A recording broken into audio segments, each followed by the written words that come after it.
Then the next step I have is to go live on Twitch. So we decided to be old school and go with Twitch. So you still have a moment if you would like to share the link with anyone you would like to share. Feel free to do that. So just also a disclaimer, the recording on Twitch or the live stream on Twitch will not be saved. So it's kind of whatever we talk, people can look at it, watch us online, but this will not be saved. And the only thing that will be saved, it will be this recording. So we can also cut it afterwards in pieces. So you can also have the recording of your own pitch if you want. Yeah, so that's some housekeeping rules. Okay, let me go live now.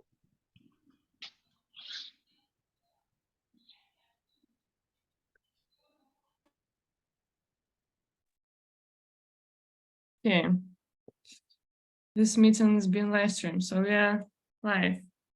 So hey everyone who will be joining us online very, very soon. We are about to kick off our pitch day, and let me tell you in a moment what we are going to do today.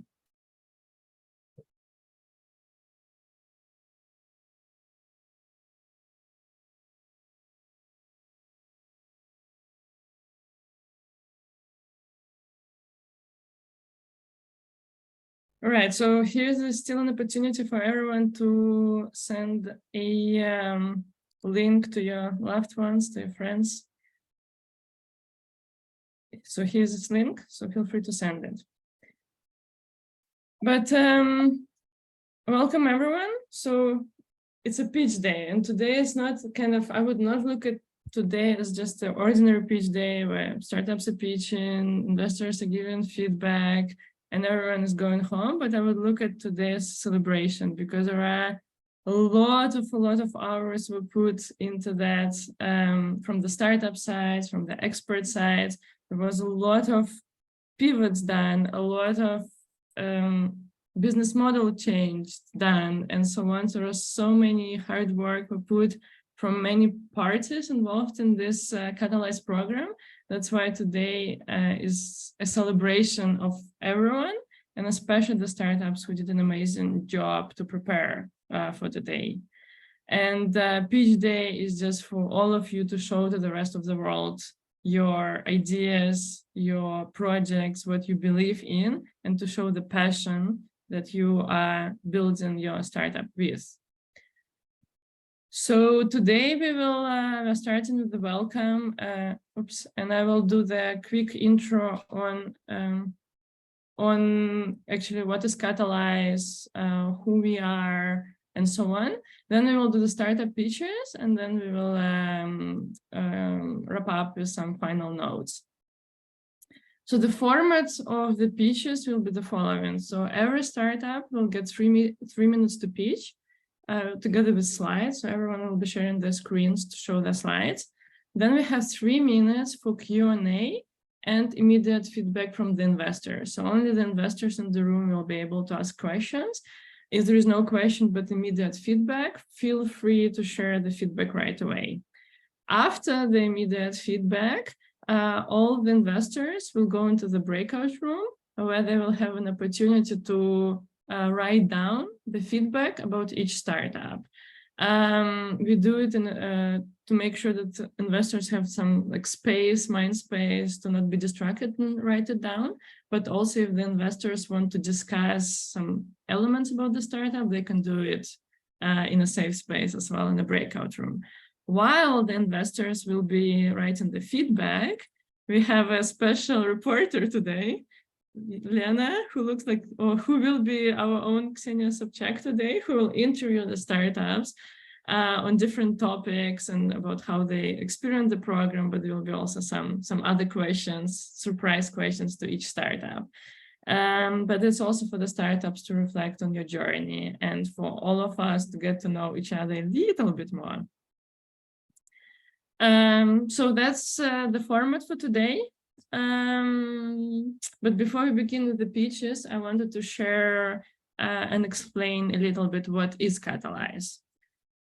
So we've decided to partner up with Emerge to create a program for very early stage companies with just an idea, or just who just turned their idea just in the first few steps of execution. And the goal for this 2 weeks program was to, of course, work on business model, like to validate problem solution fit and so on, and then to pack it all in a pitch deck. And we did it all in 2 weeks. So the result of this program is what everyone will see today. We decided to draft and design Catalyze as just one step of the entire startup journey. So Catalyze is the program to kick off the whole journey. So we actually in the beginning selected 17 startups. 10 will be presented today, as the finalist of the Catalyze program. We will select up to 5 teams who will actually pitch at the Emerge conference in like 1.5 weeks. And that will be an opportunity for them to keep growing, to keep networking, keep validating. And after that, we will select up to 3 teams out of this initial 10 who will join Ultra VC acceleration program, which is growth program. So it's, as I said, it's just a startup journey, and we're at the very beginning of that. And maybe a little bit more about Ultra VC and what we do. So we are an early stage impact-driven investor, and our mission is to help startups to grow from 0 to 1. We very ambitious and we like to dream big. So our very kind of ambitious goal is to invest in the companies whose products will positively impact on the quality of life of at least 1 billion people. And we want to do it in 10 years. And we want to work we want to encourage people to start the entrepreneurial journey. We want to build communities, especially focused on people who are impact-driven, who don't want to accept the status quo, who want to challenge the status quo, who are explorers, trailblazers, and who are not afraid to take risks. So we want to empower those visionary entrepreneurs and give them all the tools needed to make their dream come true and to build big businesses that will impact the quality of many, many lives. We work as a kind of quite standard investment, like in quite a standard investment model. We can support startups from the moment when they need our support. As I mentioned, now we are working with very early stage founders, but then we can also invest in a little bit later stage where they're going through the valley of death, when they're trying to validate their business model, product market fit, and so on. And then we can also, soon we will be able to co-invest in startups next rounds. So we'll try to cover the journey from the very, very beginning until the first or second investment round raised. Our main product that we have is our growth program, acceleration program. And the main goal of that program is just to make sure that startups can grow very, very fast. They can eliminate the most risky assumptions. They can work out their scalable sales channels. They can grow their traction and so on. There are a lot of elements within the program, but it's a structured environment when startups can grow faster than they would do without us. And as I mentioned, we do it not alone. We do it with Emerge. I think Emerge doesn't need an introduction. And we are happy to do it, especially partnering up with Emerge helped us to get access to very driven early stage founders. But I think a lot of you might, or like especially the audience, might think, okay, what we were actually doing in the past 12 days. And I want to show this picture because that's how I think startups actually felt in the past 12 days. It was definitely a roller coaster. There were a lot of sessions, and I will show the numbers a little bit later. But I think everyone felt like, for everyone, we were checking in with every startup every day, and there were so many highs and lows every day. So I do think that it was an intense pressure cooker roller coaster, but I'm very happy we did it all together with startups, and we are here at the final day, and that's why we are here to celebrate it. And as I mentioned, I wanted to share some numbers, and I really like numbers. So what we did in the past, basically. So we had 1.5 months between the moment when we had this idea, oh, let's do something for very early stage startups in our region, to the moment up until now. So we actually only had 1.5 months to think about this idea, design the program, and execute the program. We had 82 applications from 25 different countries. We've chosen 17 startups who entered the program that is designed to last 12 days. We had 15 workshops and sessions, and we also had 41 one-on-one sessions with different experts throughout these 12 days. We had 38 pitch looms recordings, so we were asking all the startups to kind of practice their pitches very often and record looms, and we would give the feedback to those recordings. So we had 38 of them. We had countless hours of assignments and pitch practice together with startups, and now we are presenting 10 finalists. So we did a lot in the last 12 days. And I want to actually give a few special thank yous. And the main thank you goes to all the startups, because yeah, I'm not very proud of it as an operational person, but we only told the startup that they're in on Friday, and we would start the program on Monday. And everyone who we decided to accept in the program joined the program, and jumping in very last minute in this opportunity, changing your own traveling plans, changing your own life plans.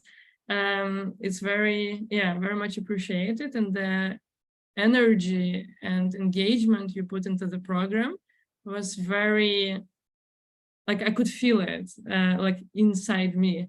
And I think everyone in our team could feel it. So thank you very much for everyone's participation in the program and putting all of your energy to make sure you actually get value out of it as well.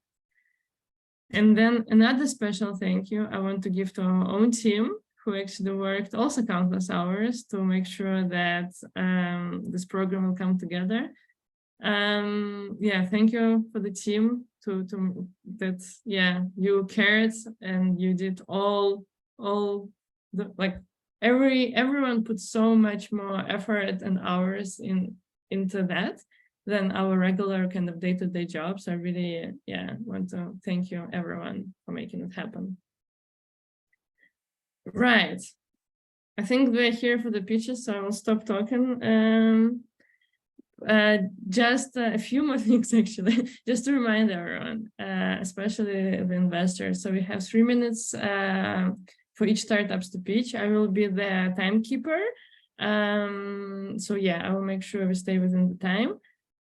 We have 3 minutes for the pitch, 3 minutes for Q&A, and then 3 minutes for the writing down investors' feedback. I want to introduce the investors who either is already here today or will be here today. So it's Sergey from Leta Capital, Alex, and Alex is actually, I'm very excited about that, but he is serial founder, and he had 2 exits from 2 different companies. So Alex is also here today to give his perspective or his feedback. We have Andrew from Yellow Rocks, Yuri, our own Yuri from Ultra VC is here as well. Then Sergey from Yellow Rocks, Nikita, who is also helping us a lot and advising us on how and in whom to invest, and Eugene from Colas VC. So these are the people who will be giving feedback to all the startups today. And there are 4 main criteria that this feedback will be given on. So 2 of them are around the pitch quality. It's the pitch clarity, like how clear each startup explains actually what their problem they're trying to solve, what is the solution they're trying to build, for whom they're trying to build it, what are their goals, tractions, and so on. The second pitch quality is inspiration. It's how much we can believe that you are the one who will build that business, how much energy you'll put in it, how much effort, and so on. That's about how inspiring your pitch is and how much we can trust and believe in you as a founder. Then, and the third criteria is the business attractiveness. It's actually how much sense your business make. Can it make money? And is it visible to invest in that type of business with that business model and so on? And then the growth potential is about how can it become a big company? What kind of market you're working on? Is it scalable in that market, and so on? So there are these 4 criteria that the investors will be putting them scores on. And this is the list of the startups who will be pitching today, and it's in that specific order of the pitches you will see. And then again, just before we begin, I want to ask one question. I think I know the answer, but I still want to ask that question to all the startups.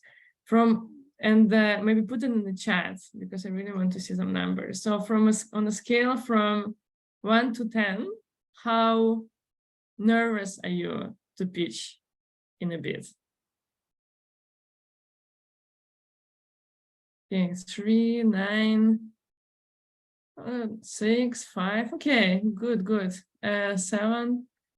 Yeah, so I thought 5. Okay, Nikita, you're not pitching. But that's why the number is 1. Yeah, that's good. That's good that you're calm.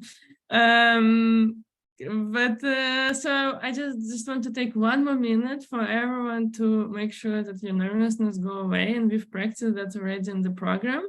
But I want to ask everyone to take 1 minute to breathe in this square that we've practiced. It's not new for all the startups, but please just close your eyes, take 1 minute to take deep breaths and try to breathe in the square. And for everyone who is not nervous, you can just grab water, do whatever you want. You have 1 minute to do that. And I will be silent for 1 minute.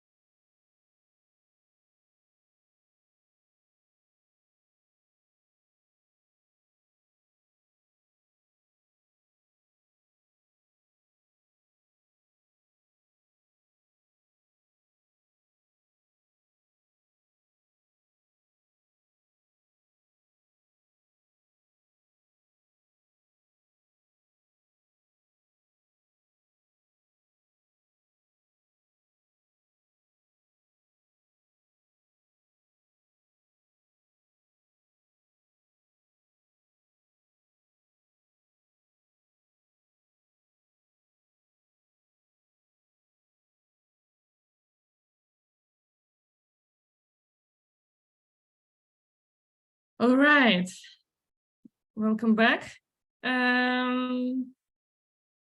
So here we are, ready to pitch. I'll stop sharing. So if everyone is ready, I will like to invite the first startup who is pitching. It's Alex from UltraSkill.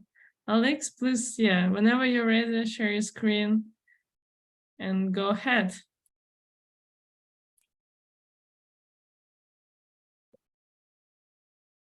Yeah, we can see it, it works. So whenever you're ready, please start.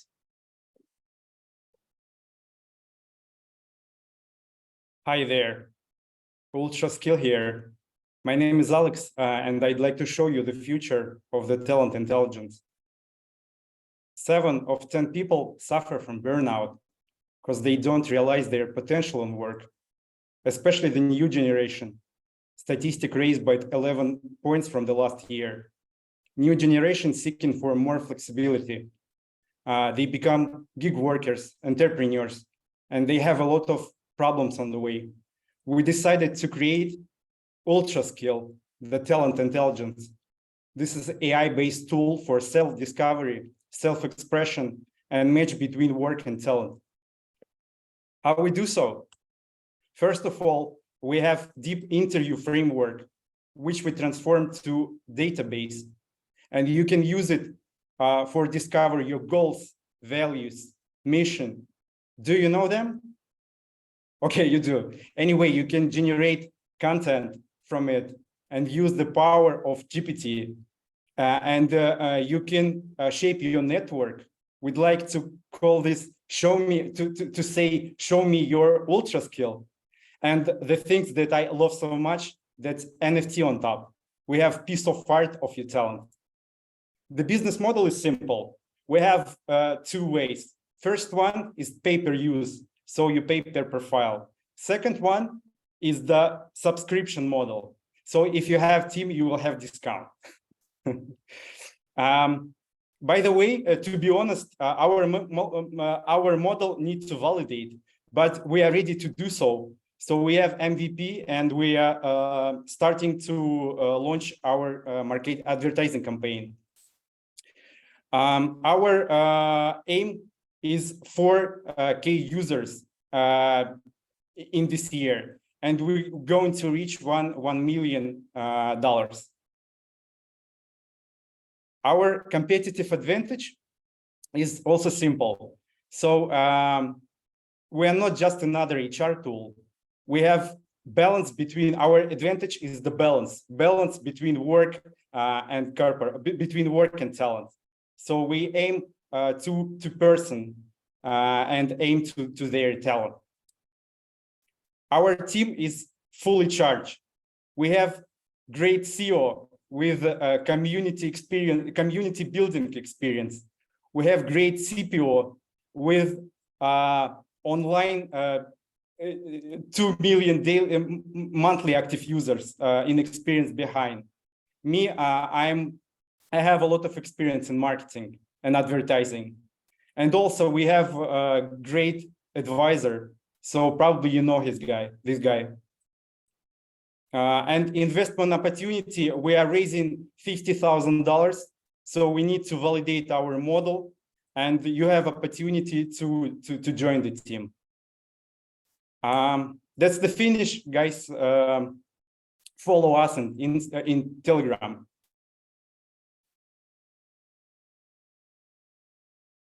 Great. It was 2 minutes, 57 seconds. Wow. Well done. Thank you.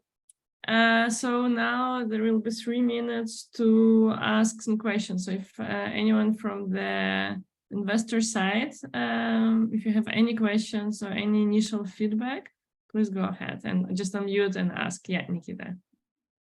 Yes, Nikita. Guys, thank you for the pitch. May I ask you to tell again what actually are you doing, because I didn't get it. How your product works or should work. Oh yeah. So the main idea is using AI to manage personal data. We make deep interview to collect data, and we transform this data into a database profile. So, and from this profile, we generate content.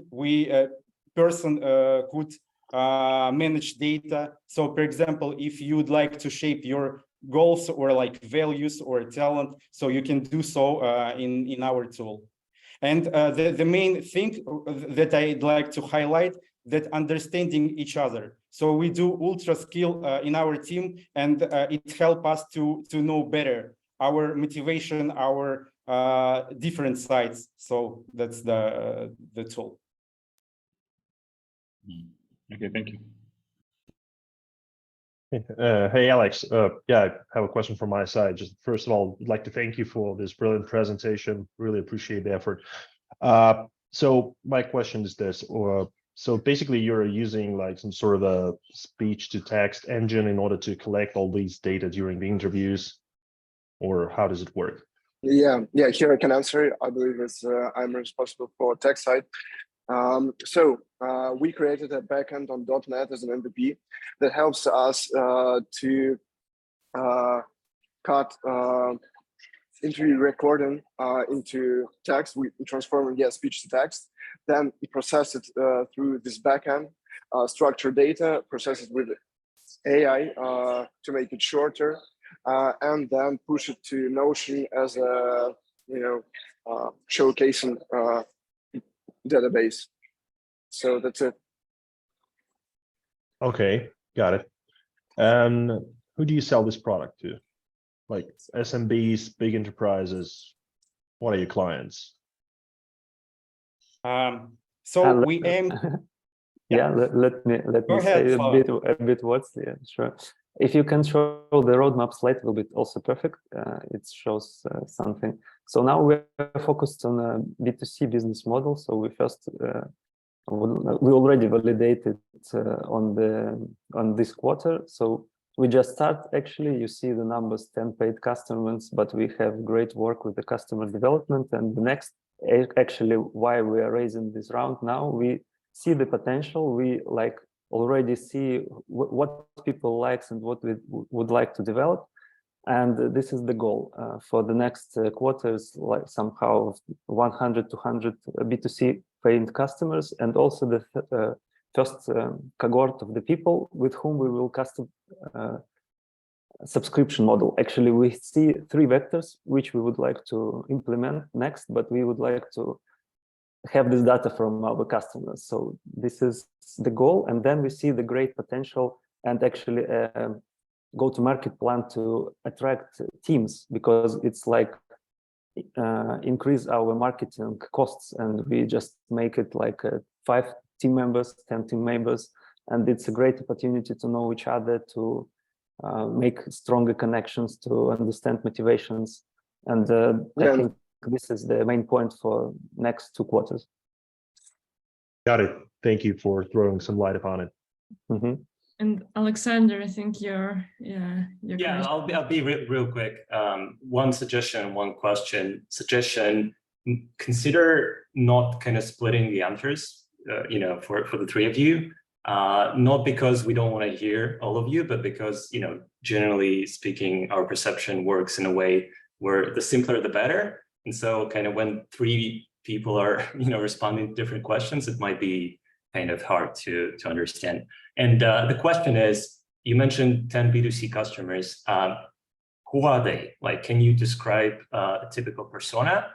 And then the second question is, are they just one-time paying customer, or do you see any kind of retentive use case? Because I think it's pretty clear how you do what you do right now. But what's not clear for me is like, what is the retentive use case? Like, which of the 3 use cases you mentioned is the actual use case? Because they're really different, like really, really different.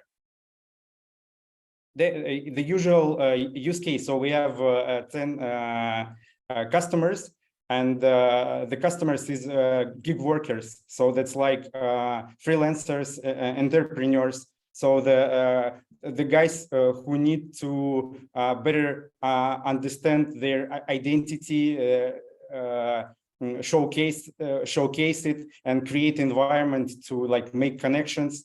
So, for example, the one of this customer is my friend Evgeny from Silicon Valley, ex-IT team lead.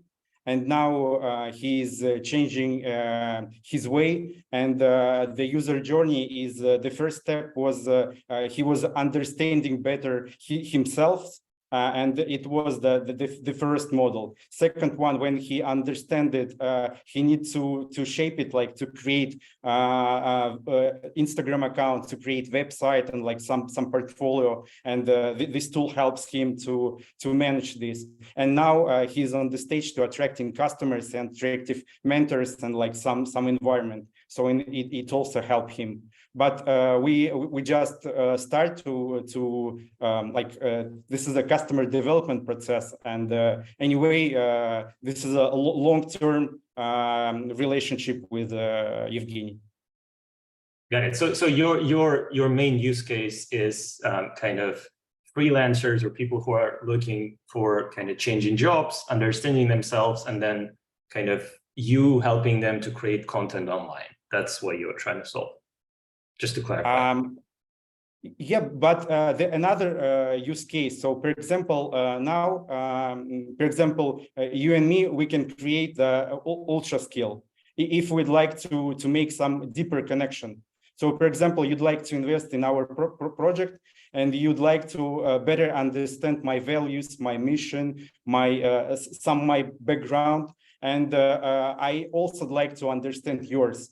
So, and this is a really a good use case to understand each other. And by the way, it's also the networking process. So the interview helps people to manage relationship, like to go deeper. And can I add just, I'm sorry, 10 seconds, because, sorry, okay. But then afterwards you can actually maybe write down the answer and you can send it to Alex as well, if you want. Yeah. All right, then I will send all the investors to a breakout room. So you have your moment to write down the feedback. Yuri from Ultra, he can also help you there if you have any questions. So I'm sending you now. I will see you in 3 minutes. Okay, now I'm coming. Yeah. Right. This is my moment. Yeah. Okay, first of all, if you can stop sharing, Alex, that would be great. Yeah, sorry. Yeah. Advertising. Nice. Great. Now there's an interview moment. Lena, go ahead. Yeah, guys. First of all, well done. Great speech. Now it's all over for you and you can relax. How does it feel? Perfect. Feel really energized. Way to go, but good. Okay. So by the way, I have a off-top question. Have you ever imagined yourself giving an interview to Yuri Dud? Yeah. Yeah, so you did. And what was your answer to the question, where the power is in? Where, what? Sorry, I didn't get it. Like in the end of every interview, he asks the interviewer, like, what is the power in? What would be your answer? Love. Transparency and potential and transparency. Where is the power in? Power in it's in truth from your inner purpose. Okay, it looks like you need to, reunite on this topic and agree on this topic, all three of you. Okay, back on the track. I think we agreed. It's not like disagreed. It's connecting to each other and every person adding something, but we agreed on this for sure. I feel it. And the manifestation of diversity. Okay, it's just different words for the same concept. Okay, back to the topic. You have 3 founders, over 30 years of combined experience and 2 startup failures. And with that, I have a question. What did you motivate to not give up and give it another shot? Who would like to? I can speak for myself, for example. I also, like Slava had 2 fails. I had 1, and Alex had as well. But what really motivates me, I want to bring some value and impact to the world, because currently I'm still continuing my corporate track. But I want to bring freedom to people to unleash their potential. I see a lot of talented people like around me who are just wasting their talent for like in exchange for money. Yeah, so it's time to change it, including myself. Okay. Yeah, as for me, I can say I'm entrepreneur by nature. So actually from my school times, I'm doing something and create something, and I have 4 different companies in the background. And this one, why I'm here and what's motivated for me every day, actually, it was like the time when I understand that, okay, I do a lot of things, and now I actually would like to find my purpose, my actually inner motivation, what I should do in my life, because I'm not a super young person already, let me say, and I would like to connect this impact to the world. So I believe that if something goes wrong, and we already 2 years with this project, and we have 4 pivots on our path. So we never stop. We just go ahead and implement it, I'm sure. All right. Okay.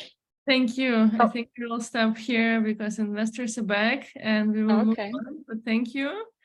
So the next app is Alexandra from rainbow.ai. Alex, the screen is yours. And as soon as you start, I will start the timer. Thank you, Dasha. Let me a sec.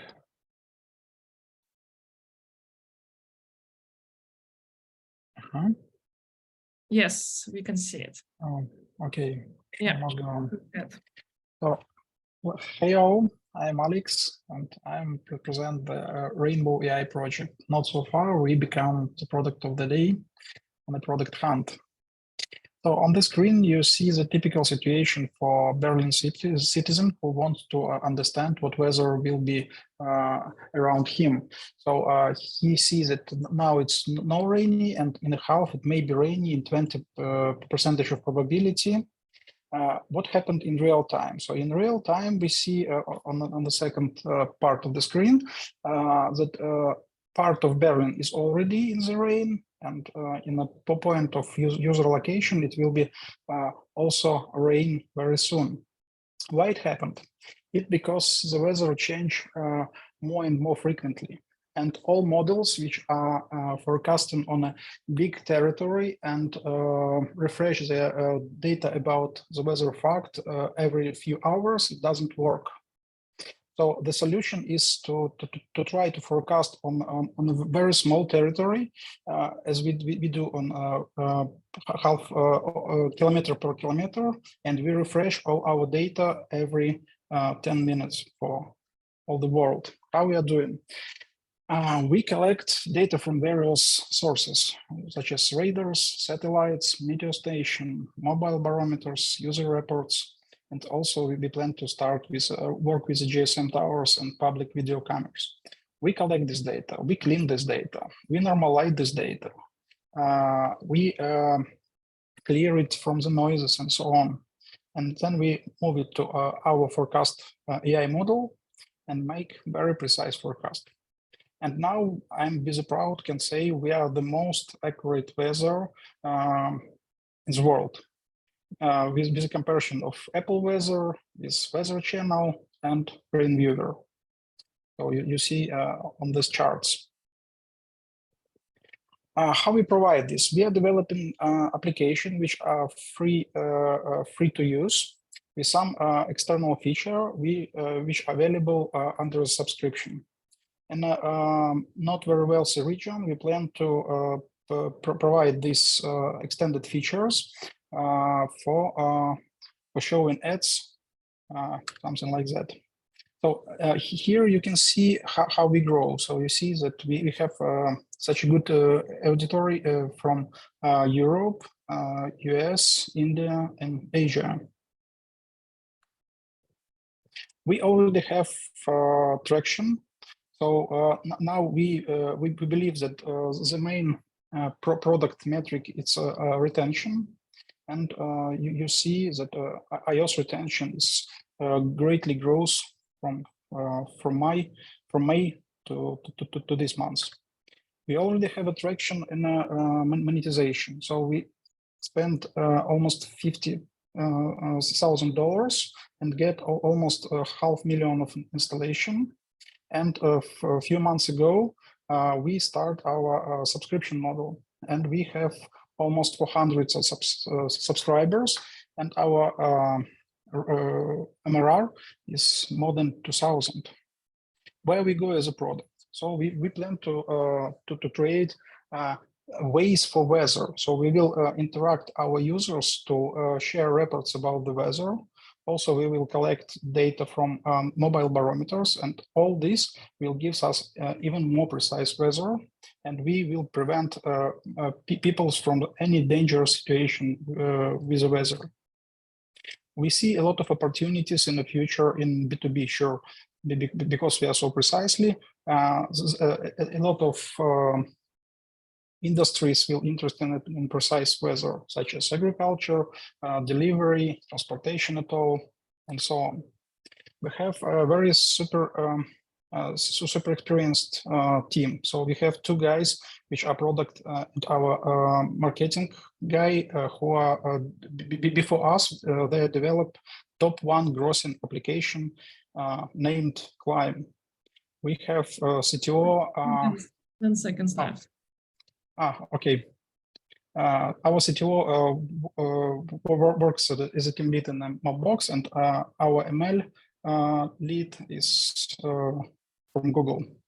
Thank you very much for your attention. We are offer 20% of our company for 2 million. So thanks. That's all. Thank you. Thanks. Great. Thanks for the presentation. Now it's time for the Q&A. So if anyone from the investor side, if you have a question, either unmute or raise a hand.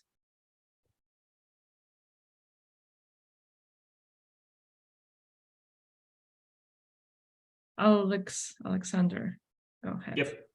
Hey, Alex, thanks for the presentation. And I'm using Rainbow, granted, not using it kind of every day. I'm still kind of an Apple weather user, but I do love the kind of precision. So I think that's definitely kind of a really good thing that you developed.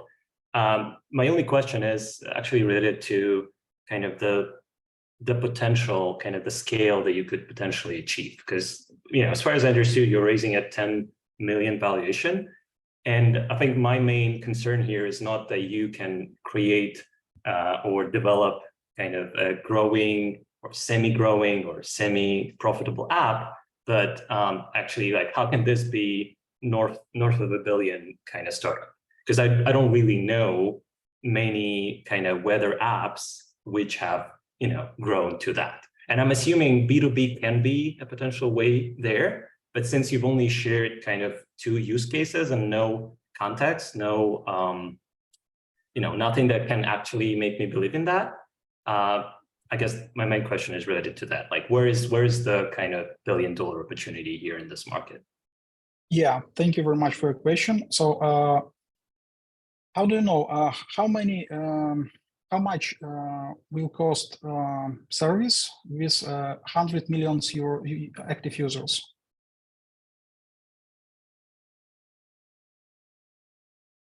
Question for me? Yeah, it's like a rhetorical question. So we know how to get a lot of users. So in marketing, we have some hacks. So for example, we avoid the IDFA problem in iOS, and this problem will also happen in Android very soon. So we don't care about people interest. So we target our advertisement when something happened with the weather. So for example, heavy rains, abnormal temperature, or hurricanes, or tornado, or something like that. We know this region because we can track it. We have we have this information, and we push this advertisement only there on a city, on a state, or on a country. It depends on how much is it. So it's a first step. Then we are working a lot on avoiding some problems with the weather. So you can see that this year the weather become even more crazy than the past year. So a lot of flows, hurricanes, and so on and so on. And the season is still active. So our technology is allow us to provide very super relevant information about this, about the hail, about the lightning storms, and so on and so on. So I think we know how to get a lot of users. So not every users will pay, sure. So the weather is traditionally free, but some cases, some user can set up own notification or something like that. So some features we will be provide under subscription, but all other people who are using our application will provide data back. So it's a great source of information. Nobody can reach it. Yeah, sorry, I'll stop you here because your presentation was a bit longer and the answer is long. So now I will send the investors into the breakout rooms to give the feedback, and then we will see you all guys in 3 minutes. And then Lena, the floor is yours. Yeah, so good job, Alexander. Great product, I love it. I'm a big fan. Thank you. And I want to be sincere with you. When we got your application, we were a little bit nervous, given your extensive experience and years of experience and expertise. However, we're pleased to see that you managed to derive some significant value from this program. So what was the most valuable thing you gained from Catalyze? I got a lot of things, really. So I trained my pitch with a very friendly surrounding. I mean, in a very welcome atmosphere. So I got a lot of super useful feedbacks about the timing, about the what slide should be first, second. So I'm train my pitch and I'm polish my idea during this Catalyze program much more better than before. It's great to hear that. Also, like looking at your past, you worked mostly as a C-level manager in different companies of the level of Huawei, Mail.ru. How does it feel to be in the beginner mode again and build something new from scratch? And what are your ambitions for this project? How big you envision it in future? In Mail.ru, I was how you say it's a level because we sold maps.me project. So it was a agreement between us and Mail.ru that we will continue working on this project. So I'm not a super enterprise guy. I feel much better as a startup guy. So in Huawei, yeah, it was a clear case when I've hired by Huawei. They want me so long, so I'm agreed. But this story doesn't long a lot. So yeah, I feel much better as an entrepreneur. Right. So it's great that you feel good now in your new role. Daria, are we? Yeah, we have 20 yes, seconds. I think we. Very short. One question, one word answer. So yeah, then you can cover this part about your vision for this product. How big you see it in several years? It will be per project with 1 billion users, which will for everyone we will provide some value depending on his region. Okay, it's very official and strict answer. No fun at all. But are you having fun sometimes, Alexander? Oh, so sorry. I'm not super fun today.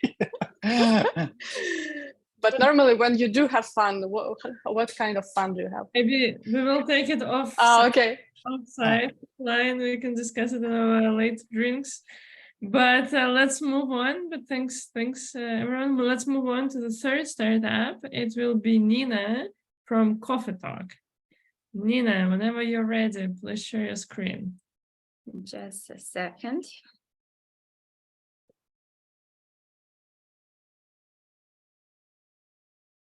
Yes, we can see it. So please go ahead and start. Welcome to Coffee Talk, your confidence booster and learning ally. Did you know that 1.4 billion people worldwide want to learn or are learning English, and 85% of them are afraid and ashamed to speak? Milica is one of them, a project manager, 30 years old, working and living in Serbia with her big dream to become a Scrum Master working remotely. But what is her problem? She understands English, she knows her grammar and vocabulary, but when she is about to speak, she just blocks, and the teacher and other apps don't help her. The worst of all, imagine Milica, employee of the month, after a long day at work thinking, how can I possibly find the time for English conversation classes? Milica, no need to worry anymore. With Coffee Talk, you can activate your passive English knowledge, speak whenever, and save your time with voice messages. There is no need to change your lifestyle or to avoid spending time with your family. And also no fear, because no one's watching. With our free speaking workshops, you can also practice public speaking, which is so important in today's world. Our business model is pretty simple, based on subscription. We offer free course as a lead magnet and 3 more packages, espresso, cappuccino, and frappuccino. If we target 10,000 students, at the moment we have them 2,000. With this business model, we will earn $630,000 just in 1 year. B2B model, if we target only 15 companies in the world with 400 employees, we earn $648,000. Why now? Well, just look at us. COVID-19 affected digital economy growth. We have global migration, growing outsourcing, and unfortunate geopolitical situation. People just need English. Market is growing, reaching $99 billion in just 5 years. I bet you didn't know that there's so much money in education. Yeah, we have a lot of competitors, but even though they're doing a great job, something they didn't cover, and Coffee Talk did. 2023, students still don't speak starting from day one. They lack an emotional approach, spend too much time learning, and they don't use voice messages, even though people are ready for voice messages. If they do use it, students are evaluated by the software, and you know, people still like people. We're proud of our numbers, and especially our big community of 40,000 people and growing. So far, we have used 4 different platforms. Now we're going to use a single one. We were focused on creating systems and brand awareness, and now we want to focus on sales and customer acquisition and developing our MVP phase 2. And if you still think about Milica, she is working as a Scrum Master at Adobe. My name is Nina. I'm a founder, CEO, and philology expert at Coffee Talk. I work with Mariana, CTO, and Maya, both specialists in their field, and each one of us has her own company and a lot of experience in the background. Our students say that learning with us is like Coffee Talk, and our big mission is to become the educational platform #1 on the internet, to allow any professional to learn and progress, regardless of time, money, or discipline. How will we do it? English Coffee Talk, French Coffee Talk, Business Coffee Talk, Startup Coffee Talk, and so on. If you're interested, let's get partnered up. Thank you. Nice. Thanks, Nina. It's great energy. Thank you. So let's take 3 minutes for Q&A. Is there any questions? Andrei, I see you muted yourself. Yeah. Yeah. Well, Nina, thank you so much for this brilliant presentation, as well as for your perfect delivery, I gotta say. So I think my question is this: so how do you guys actually stand out of crowd? I mean, there's a lot of competition out there in the market. You know, lots of companies and startups entering this market these days, including Fluently and Smalltalk. I'm sure you've heard about these companies. So how do you actually stand out of crowd? What's your secret sauce? You mean for attracting new people? Well, yeah, just in terms of your business model, in terms of maybe some special features that you actually provide to customers. Maybe is there something unusual about your go-to-market strategy? So anything that Okay, so the first thing I would mention that we have I created a special method for activating your passive English knowledge with engaging questions, and you start speaking in English from the day one, and also you start thinking in English. With voice messages and personalized feedback from the teacher, you correct your most common mistakes, and our algorithm makes individual reports for you. Also, we have these public speaking workshops where we mix a bit of psychology, a bit of coaching, a bit of English, so that people can deal with their emotions, fear, shame. And we are working on our podcast. This is how we want to get to people even more. Okay, got it. Thanks. And Alexander, I see a hand. Yeah. First of all, Nina, really love the storytelling aspect of things. So yeah, great job in this regard. Yeah. A couple of quick questions. The first one is, do you have any traction with the subscription packages that you've shown, like other actual paying customers right now? And if there are, who are they? How many of them you have on the platform? What's the retention? Like, can you clarify all these things? In the past 2 years, we have been validating the market and trying to create our system. So we have had more than 2,000 paying customers, plus 40,000 people who join our free speaking workshops. So we have earned $120,000 so far with only organic marketing. We tested our business model on 4 different platforms: WhatsApp, Google Meet, email, and YouTube. And now we are just gonna switch to our Coffee Talk platform. And just to clarify, you mentioned 120,000 of revenue that you've earned over the last 2 years. Out of this sum, what would you say is the current monthly recurring revenue? So like the actual revenue you have right now that is recurring month over month. In the last few months, our revenue is higher and we approach 13,000 euros per month. And that's recurring. So people are paying that to you. We already have a subscription model. It's just that we don't use platform, but WhatsApp and YouTube to give them our videos and program. But it wouldn't change anything in our business model. It would just be easier for our users and for our admin side, so that we can scale faster and easier. And just to clarify on that, are these people individuals or from companies? So like out of the 13,000, like what percentage is companies and what percentage is individuals? At the moment, I would say 85% of our customers are B2C and 15% are companies, because we haven't done sales to companies yet. We wanted to build strong system before new customer acquisition. And our plan is when we launch our new platform, we want to start negotiating with other companies. So we will be 50-50 in the future when it comes to B2C and B2B.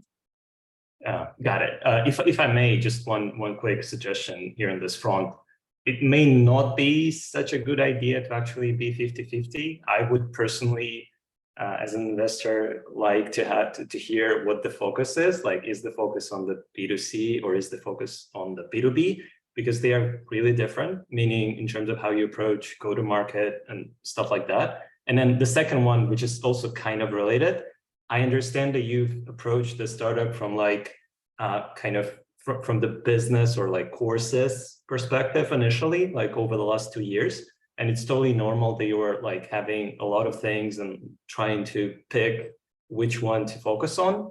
But I would say that is also kind of like, I didn't really understand if your platform is more of the, I get a teacher and I have kind of one-on-one lessons with the teacher, or is it more like I talk with the other members of the club, of the community? And like, yeah, for me, that was a little bit unclear. So maybe the suggestion here is like, I definitely appreciate if you like, if you'd be more focused on like, yeah, this is the main thing we do. Everything else is more like a cherry on top, but like, this is the main thing. And that wasn't really clear for me. So yeah, I'd love to hear some clarity. Maybe not now, but like, if you want to reach out and tell me that, happy to do that. Yeah, I completely agree with Alex, by the way, because it's really hard to fight on two fronts. I mean, like if you're like doing like B2B and B2C, well, I get it, I get the picture. But if you're like fighting on two fronts, it's really hard to be profitable on both sides. So it may be a real challenge for the company to do both B2B and B2C. Right. Should we say something or not? No, it's all right. Just as a feedback, I think it was more as a feedback. So thanks for the feedback. Yeah, I'm sending the investors into the breakout room, and I'll see you in 3 minutes. And then for everyone else, we will do the Q&A now. But the only thing I wanted to say to both Sergey's, actually, Sergey Bogdanov and Sergey Toporov, you just joined. We will do the Q&A now. The next startups will be pitching soon, and then after that we will start filling in the feedback form. That's it. Then Lena and Nina, the floor is yours. Hello, Nina, you are flawless as usual. And actually, this is a great example of the founder representing and selling their product by just being yourself. So I have several questions to you. First of all, unlike many startups joining us today, you already have working and successful business. But what did make you to go in all this VC world, global markets, KPIs, traction? So it's like a very tough thing. Aren't you afraid? Probably I am afraid. I think that you know that old saying, like you are brave if not because you're not afraid, but because you are and you still do it. So I think I'm afraid all the time, but you know, I teach my students not to be afraid when speaking English, so I have to live the life. Okay. And I'd love to highlight one more time that you're very confident on stage, even like virtual stage. And I truly believe that you have some experience in this area. Did you ever dance, sing, or participate in any theaters as a kid? So what helped you to shine as brightly as you shine? First, thank you. I would never say this for me, but probably because I'm not thinking about the outcome, you know, like I think we should all have a little bit more fun and making serious things fun. I think that's the point. I'm not an actress, not a singer, but I have been doing public speaking for a while, and I believe that maybe being an extrovert, practicing, that's maybe my thing. I completely agree with you that we need to have lots of fun and serious things. Okay, the last one gonna be a tricky one. So imagine that your confidence and great product help you to not only win a merge competition, but actually become a huge successful company on the global stage, you know, and made it to the IPO and all the stuff. So you have like millions of dollars on your account. So what will you do with all this crazy money? First, definitely become an investor and start donating to people who can't afford education for themselves. What will you invest in? Startups. Female startups, definitely. Thank you. Okay, there is some focus. Great, that's a perfect timing. And then everyone is back. And then thanks, Nina, again for the great energy. The next one up is Zulfia from Take Care Mom. So whenever you're ready, please start. Just a second. So you can see my screen, right? Yes, it works. All right. Hi, everyone. My name is Zulfia. I'm co-founder of Take Care Mom, super app for parents. So meet me 2 years ago when I just had my baby. I was feeling so lonely and depressed. And also I had no idea what to do with this baby. There was so much information in the web and what were my parents and friends telling. So I had trust issues. I had no idea whom to trust. What I did was create a community for parents. And this initiative was supported by US Department of State for Education. And now we have a blog and loyal audience that has grown only organically of 7,500 people from all of the CIS countries. We host online and offline events in Kazakhstan, and we created a video library, basically like a manual for first-time parents. Here you can see some feedback from our community members who bought our products or have been coming to our events, whether offline and online. But there's still another problem, that there's no one platform where everything would be in one place, and most importantly, scientifically based information. So there are thousands of apps for parents, for children, but all of them have like 1 or 2 features. And our survey showed that in average, parents use up to 4 or 5 apps to keep track of everything. Crazy, right? So what we want to do is create a super app for parents, a comprehensive solution for all of the needs that they have, starting from community and socializing, because most of the moms feel so lonely and social isolation during the maternity leave. Trackers to keep control of everything that's going on with the baby, online consultations with doctors, and even AI, and some other perks like white noise, doctor reports, articles, and others. So our business model is a monthly subscription of $5. And the price, we took it from our survey where we have asked 500 people in Kazakhstan what kind of price and whether actually they need this product and what kind of price they're willing to pay. So in the first year, we're planning to cover 20,000 people and have an annual revenue of 1.2 million. The market size of Kazakhstan is rather small. There are 2 million parents who have children up to 3 years old. But if we go worldwide, the numbers grow significantly, so we'll have a lot of potential there. As for the competitors, 2 main things that are parents looking for in the apps are socializing and the trackers. So we're planning to give them all and some cherry in the top, like the consultations and white noise and this kind of stuff. So our go-to-market strategy is firstly online, utilizing our social media, working with influencers and cross-marketing with the partners. Also, offline events and partnership with the private clinics, courses for pregnant, and this kind of stuff. Also, we're planning to work with experts like doulas, sleep and lactation consultants, which are being used very a lot, especially for first-time moms. So our attraction is that we have a lot of followers. We had an initial grant to start the project. We have 10 cross-marketing partners, and we have an MVP. Our MVP is a Telegram bot that has 4 main roles that parents need. It's a pediatrician, nutritionist, psychologist, and a development specialist. Basically, it's like a Google for parents, but you don't have to browse through thousands of different articles to find the right one, but you just ask the Telegram bot and it would give you scientifically proven information, so you don't have to spend time on it. Our team are moms who love what they do, who want to help. We have experience in community building, in finance, in content creation, and even working in startups and business incubator in Washington, DC. So we know what we're doing. And there's an investment opportunity for you. We're raising 50,000 in order to launch in Kazakhstan. And we're also looking for a tech co-founder and a mentorship to grow faster and scale. Unleashing the superhero inside every mom. Thank you for your attention. Thanks. Thank you, Zula. Great. I'm just impressed with the progress actually of your pitch itself. Great. I'll start this question and I see Alex already raised his hand. So Alex, go ahead. Yeah, I'll be quick.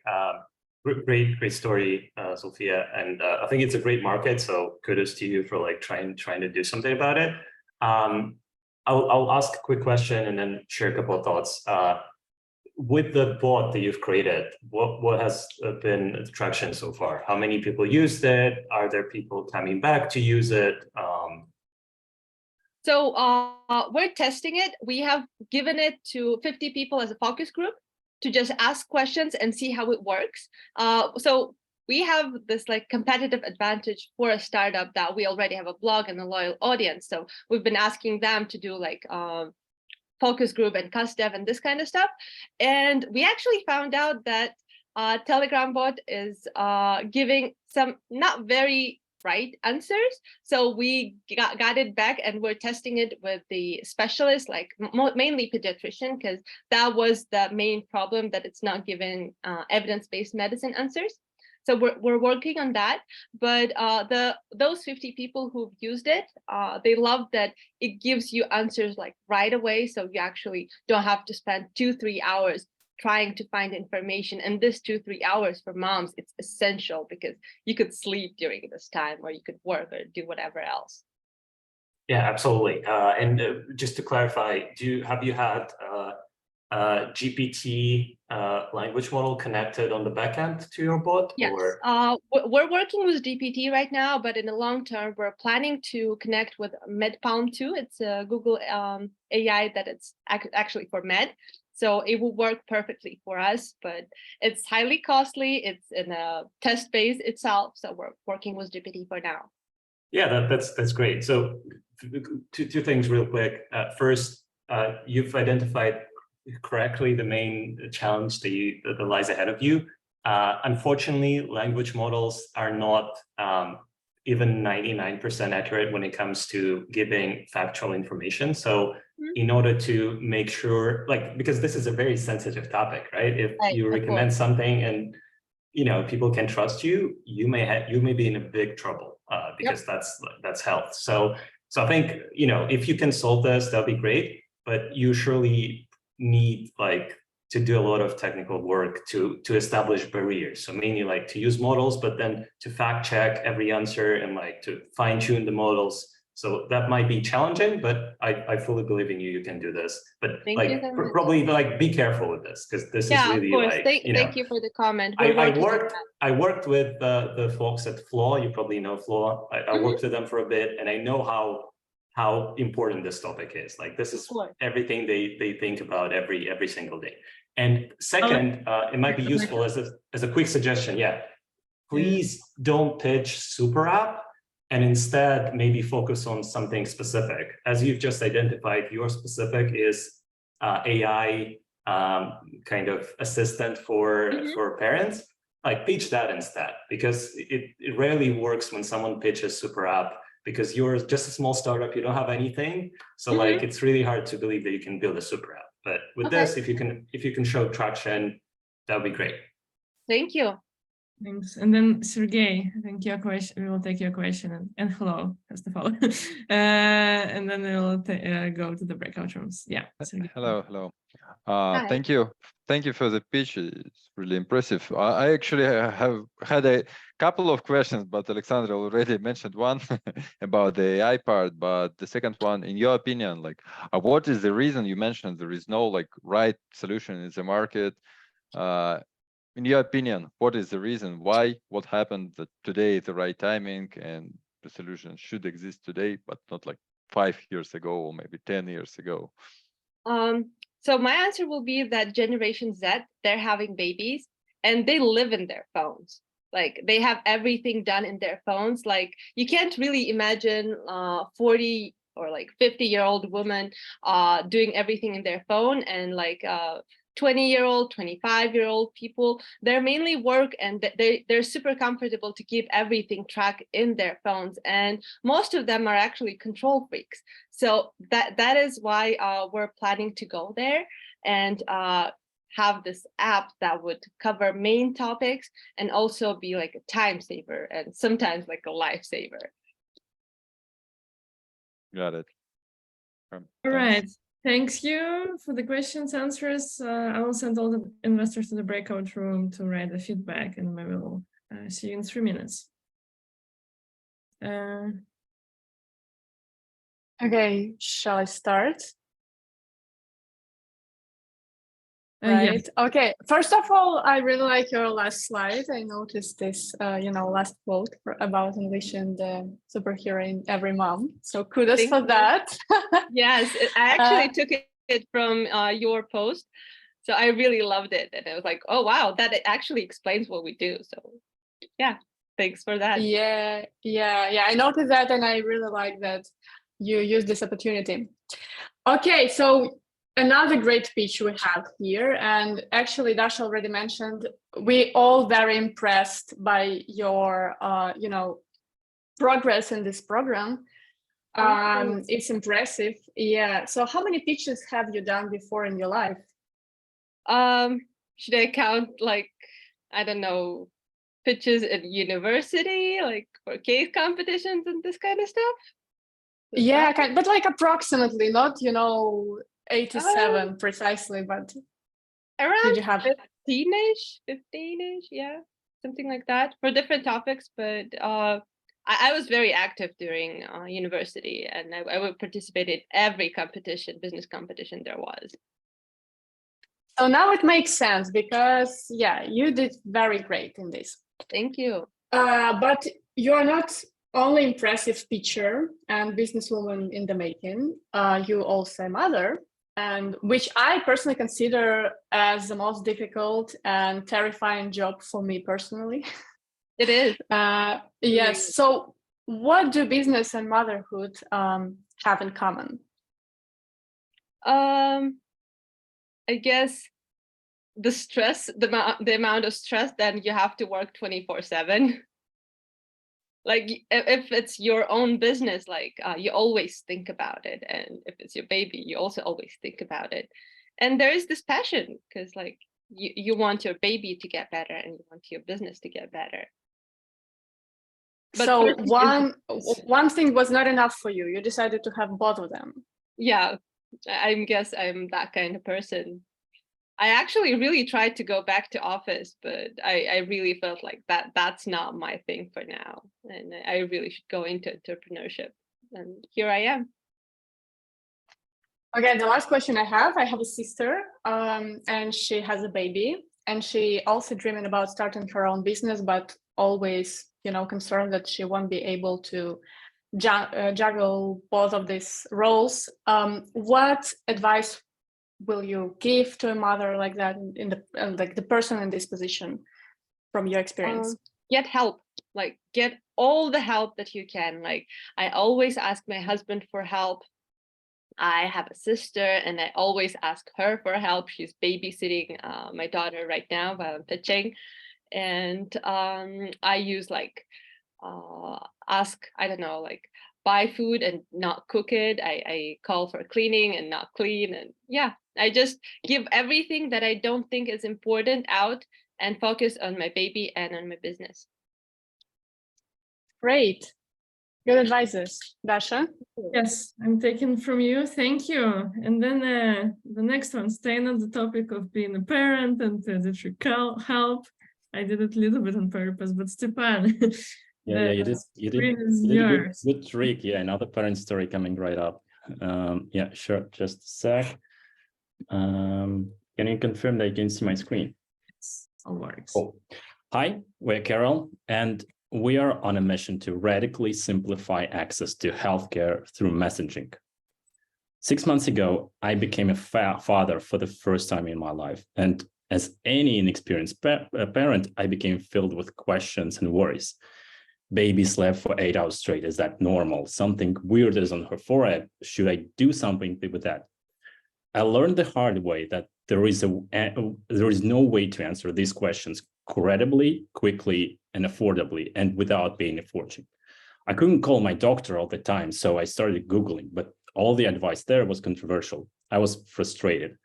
And it turned out so does millions of other first-time parents. And we are here to fix it. Meet Carol, text-based pediatric care delivered in 15 minutes. Instead of asking Google, you text us, and within 15 minutes, we connect you with a certified pediatrician who will put your mind at ease. Carol will become the first line of support on top of existing options, delivering care credibly, quickly, and affordably. And it's the perfect solution for a new generation of parents that existing providers don't account for. In the next 5 to 10 years, the majority of parents will be Gen Zs, and most of them prefer to communicate over text rather than phone, including for healthcare.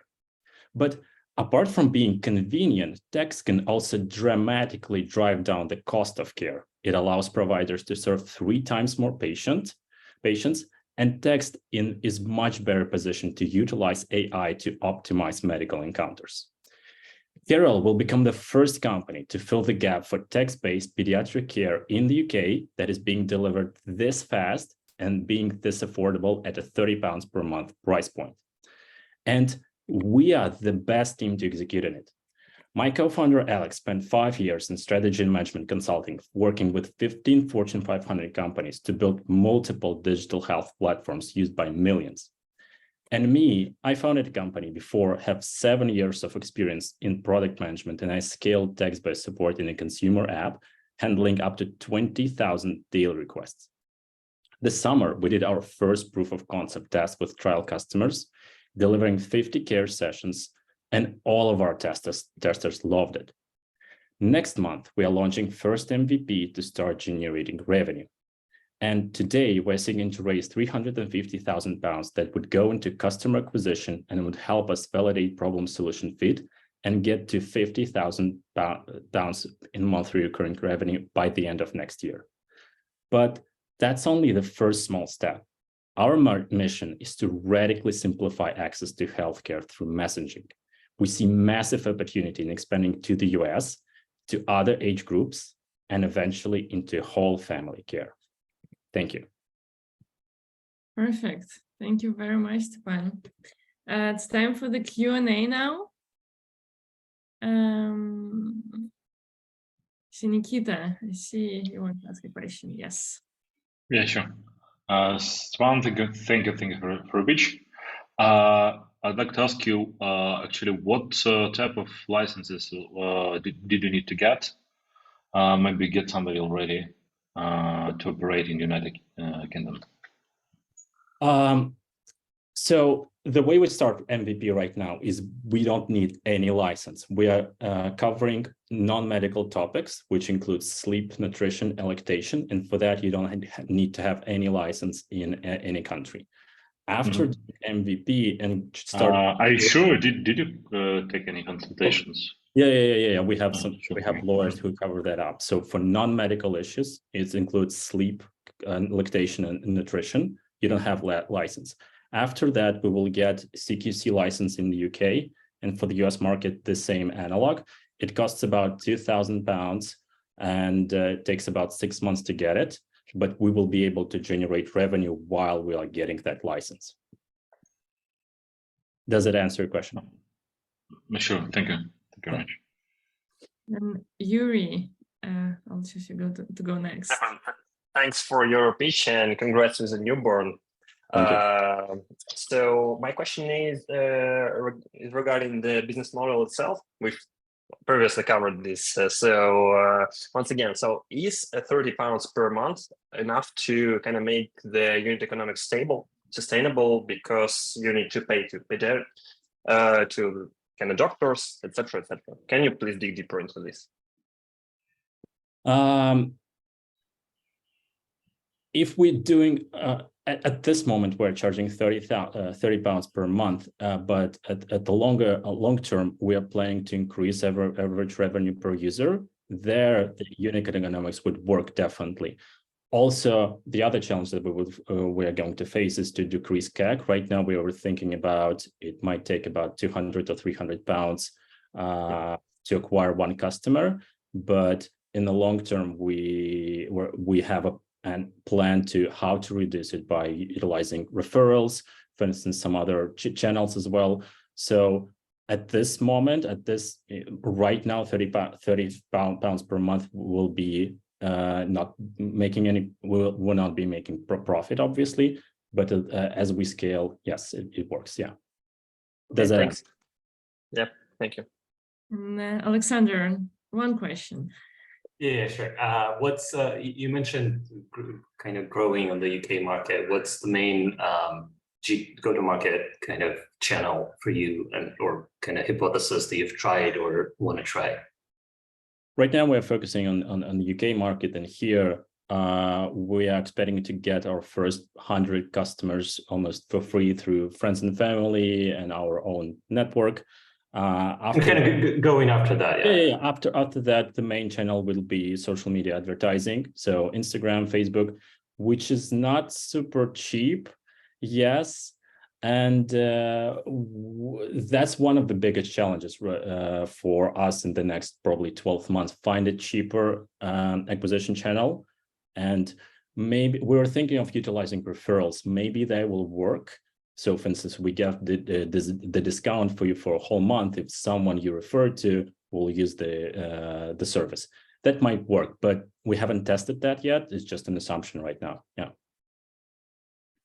And Sergey, also one question. Yeah, sure, of course. And I understand that NHS is broken in my own experience, but the question is, how are you going to build the trust? You know, actually, I remember when you were looking for some guys who going to join your wait list and all this stuff, but I consulted with my wife, for example, and she said, like, how do I trust some small startup with my baby, right?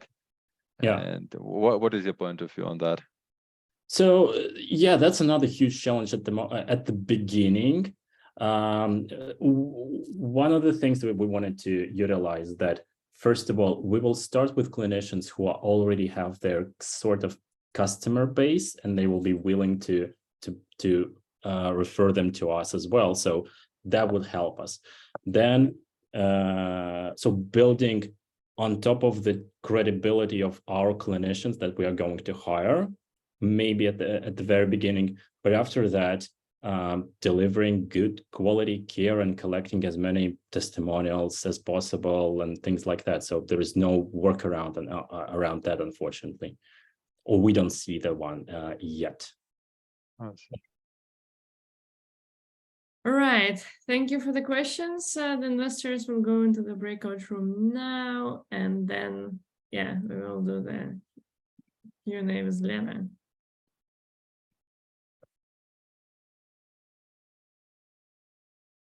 Hello. Hello. It was a great pitch, I must admit. And I did an investigation about you, actually about all of you, and I have several very picky questions.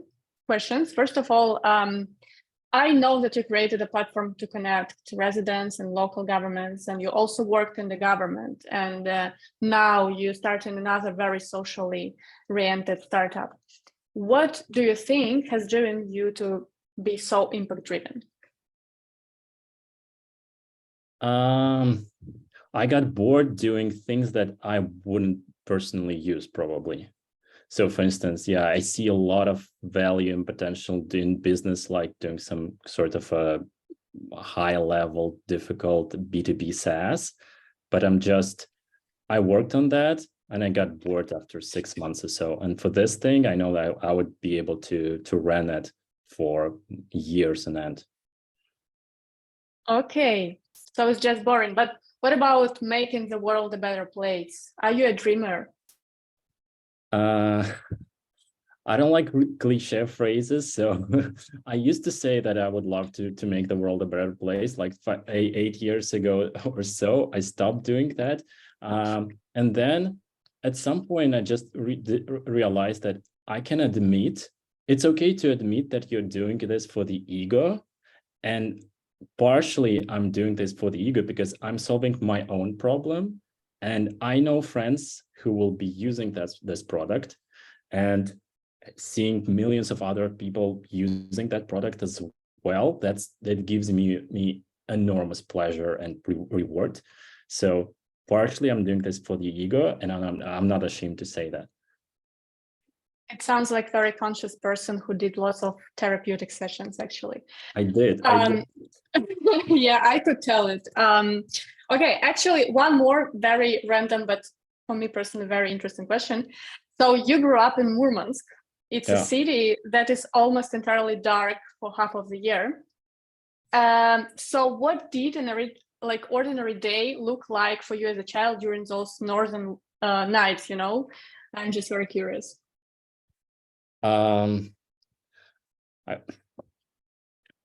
That's an amazing experience. So you wake up around 8 a.m. Your mother wakes you up to go to school, and you go to school in complete darkness. Then you take classes, and you come back from school around 2 p.m. in a complete darkness again. So I wasn't probably afraid of the dark when I was a child. That was the main experience. And the other one, I was surprised to see that might be sun in December. That was funny to me. Yeah. Interesting. It reminds me of stories of my African schoolmates when I did masters in the US, when they saw snow for the first time and they were like, wow, it exists. Yeah. Okay, Dasha, do we have time for one more question? No, sorry, we need to move on. Okay. Thank you. Yeah. Okay. But yeah, thank you. I realized I'm not the best timekeeper, so I'll try to be a bit more strict because we're running out of time. We just reached our halfway, how do you say it, like in football terms? But basically we will go to the sixth startup now, who is Janice from Victara. Yeah, I'm here. Hello. Yeah, feel free to start sharing the screen and you'll have 3 minutes to pitch. Okay.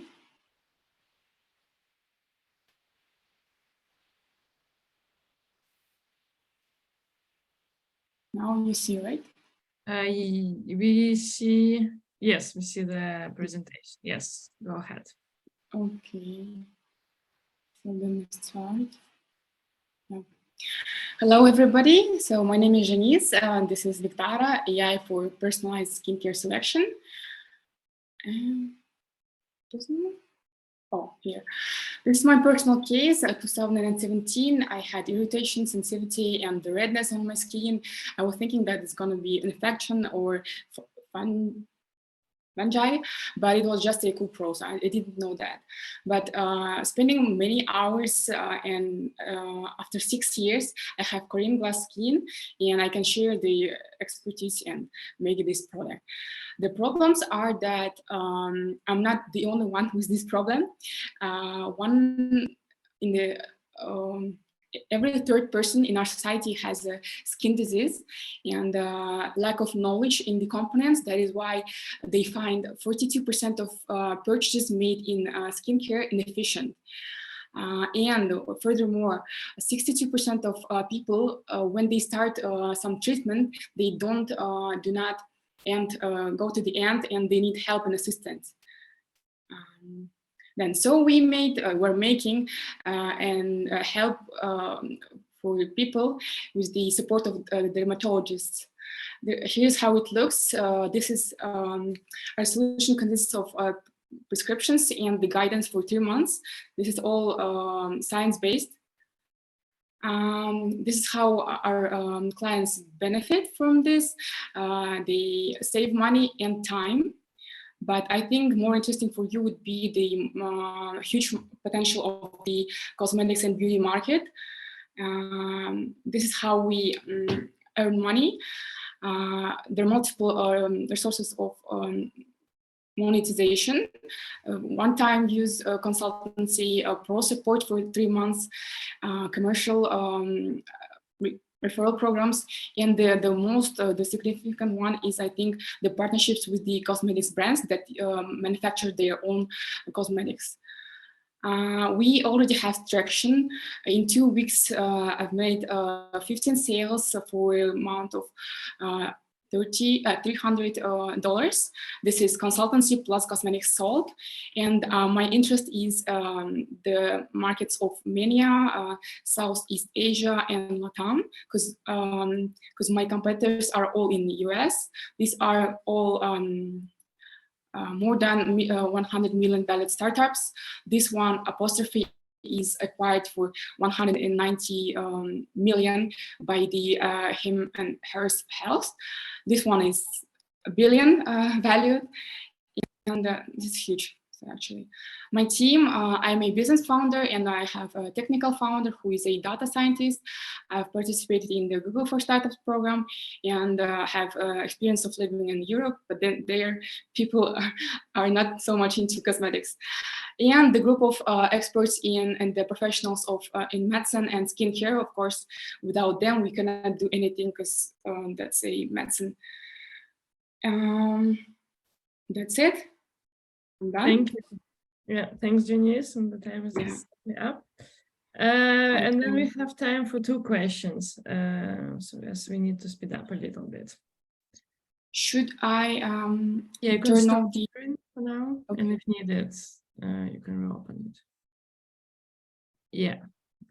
If anyone has any question, please go ahead. Alexander, yeah. Yeah, very good question. So how do you turn your consultancy into an actual product? That's a part that I didn't fully get.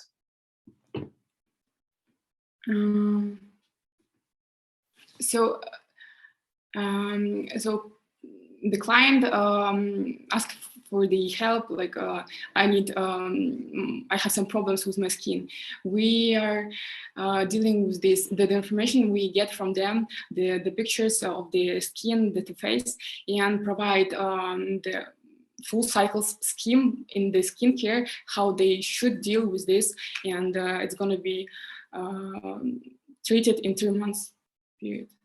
Yes, so just to clarify, as far as I understood, right now you're doing this just by yourself, which is why I call this a consultancy. Or if someone else is doing that, maybe you can expand a little bit more on that. Like, are you doing like a marketplace? I have a back team of beauty experts. I've told that. So people experts in the skincare, and the cosmetologists, dermatologists, and other doctors. And the face of the, yeah. Yeah, and what does the unit Alex, economics I'm sorry. look like right now? You need to, maybe you can just put the comment in the feedback. Sure. Regarding the unit economics and the go-to-market strategy, I can share more presentations later on. This is only 3-minute PDF. And, yeah. All right, Sergey, I don't know if you still have a question. You've raised your hand, or it was already answered. Yeah. One moment. To be honest, I'm not sure that I truly got what is the product, because is it some kind of, like AI-based detection? In that case, where do you get the data set with, all skincare conditions and all of that? Or it's kind of what Alexander mentioned, kind of marketplace that connects dermatologists with the real people. So and then I'm not sure that in one sentence, if you can answer that in one sentence. What is the product like in the future? In the future, so right now we deal with the problems of the users, give them the solution of the scheme, how do they should treat their skin, and we have partners with the partnerships with the brands. In the future and the long term, we can say that we can go to the production of cosmetics, because it's more marginal. But at the moment, it's about the recommendations, referrals, and partnerships with the brands. There are many brands in cosmetics which treat the skin, and they are not known for the whole world. All right, thank you. I'm opening the breakout rooms, and I'll see you in 3 minutes. And now it's the time for the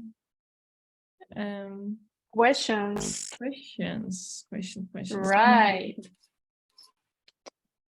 Okay, I am really not into the whole beauty scene at all. It's actually very unique situation what you see now, me wearing lipstick.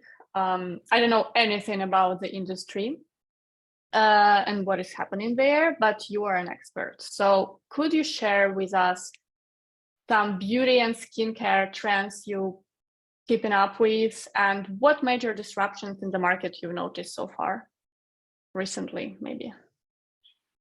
Trends.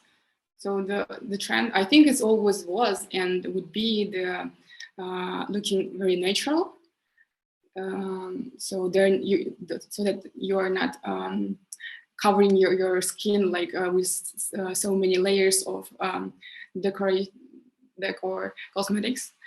What else? Maybe you can share with me what apps. I can say that if you're around 30, you should use retinol. Okay. Maybe I will tell this to my cosmetologist on Saturday. I have an appointment, so okay. Do we still have time? Yeah, for one question. Yeah. Okay, so you were very specific with your request the other day. You said to me, I want to pitch at Emerge. So why do you want it so much?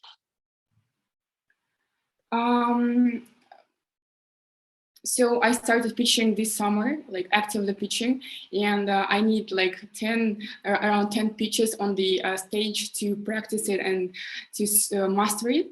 And I need that experience on the Emerge conference. This is one thing. And second is just the participation on the forum, because I think it's so much, how to say, saturated for investors, for people, for partners. So I think it's very valuable program or event for any startup. Okay, so I'm wishing you good luck and maybe see you in Istanbul later. Okay, I hope so. Oh, thank you. Thank you. Okay, the investors are being back now as well. Welcome back, everyone. Just a quick, no, not everyone is back. One sec. Yes. Yeah, everyone is back now. Hello, I will just give a quick update that I decided to tweak a little bit to change it. So we will just do pitches Q&A, and then the investor feedback you can do after the call. If you just can take 10 minutes after the call to submit the rest of the 4 pitches. That way we can just speed up a little bit. All right, the next one up, I'm personally very excited about because I've seen the enormous amount of progress that Yuri did in the program. So Yuri from Fendi, the floor is yours. Okay, well, do you hear me well? Do you see me well? All works. Great. So my name is Yuri and I'm building Fendi, a SaaS platform to reinvent charity fundraising.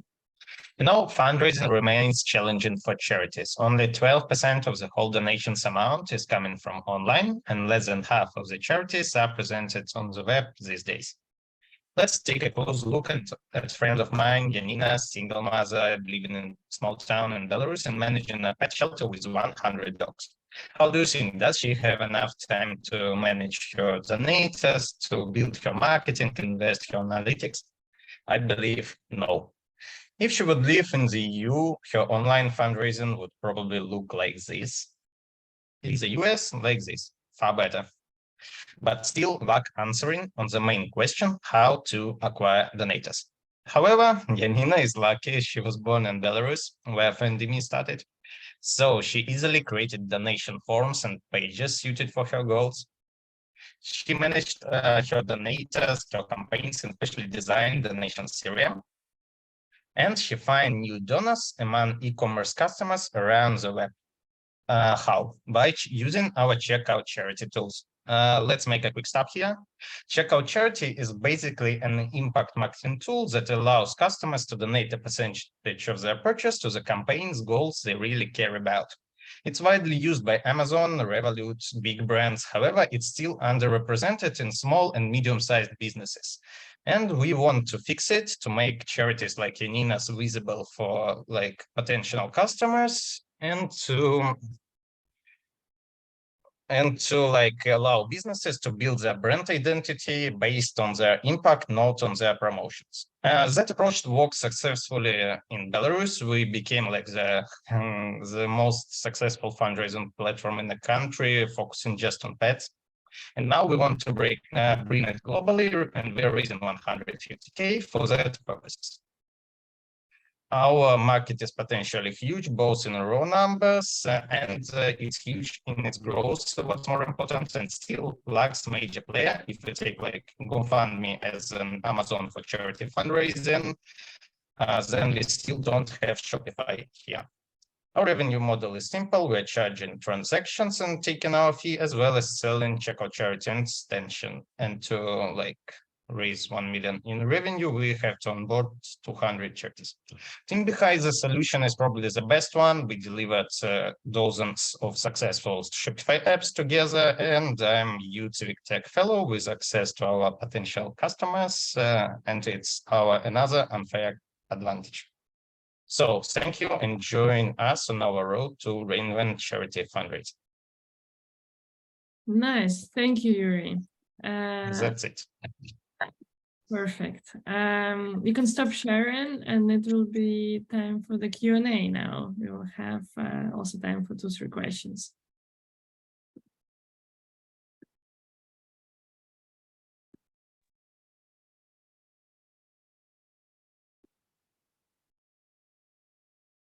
Alex, let's go ahead. Always happy to ask a question. So very quick one. Amazing traction in Belarus, by the way. I still didn't fully get whether your product is kind of a SaaS for kind of fund managers, let's say, or is it a checkout kind of charity widget that you integrate into like e-commerce sites? So I didn't fully get which one, and I understand that these are connected, but like which is more important? Basically, you understand it pretty well because it's both. We are providing SaaS for charity managers, and we are providing checkout charity extension for e-commerce stores built on Shopify.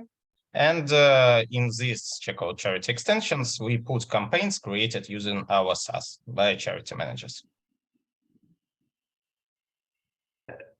Okay, then, yeah, Nikita, go ahead.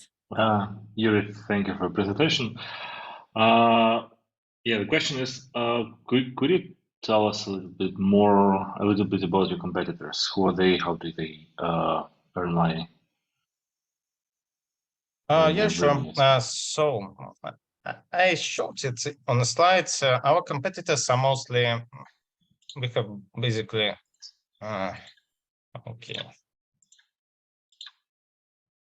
okay, here they are.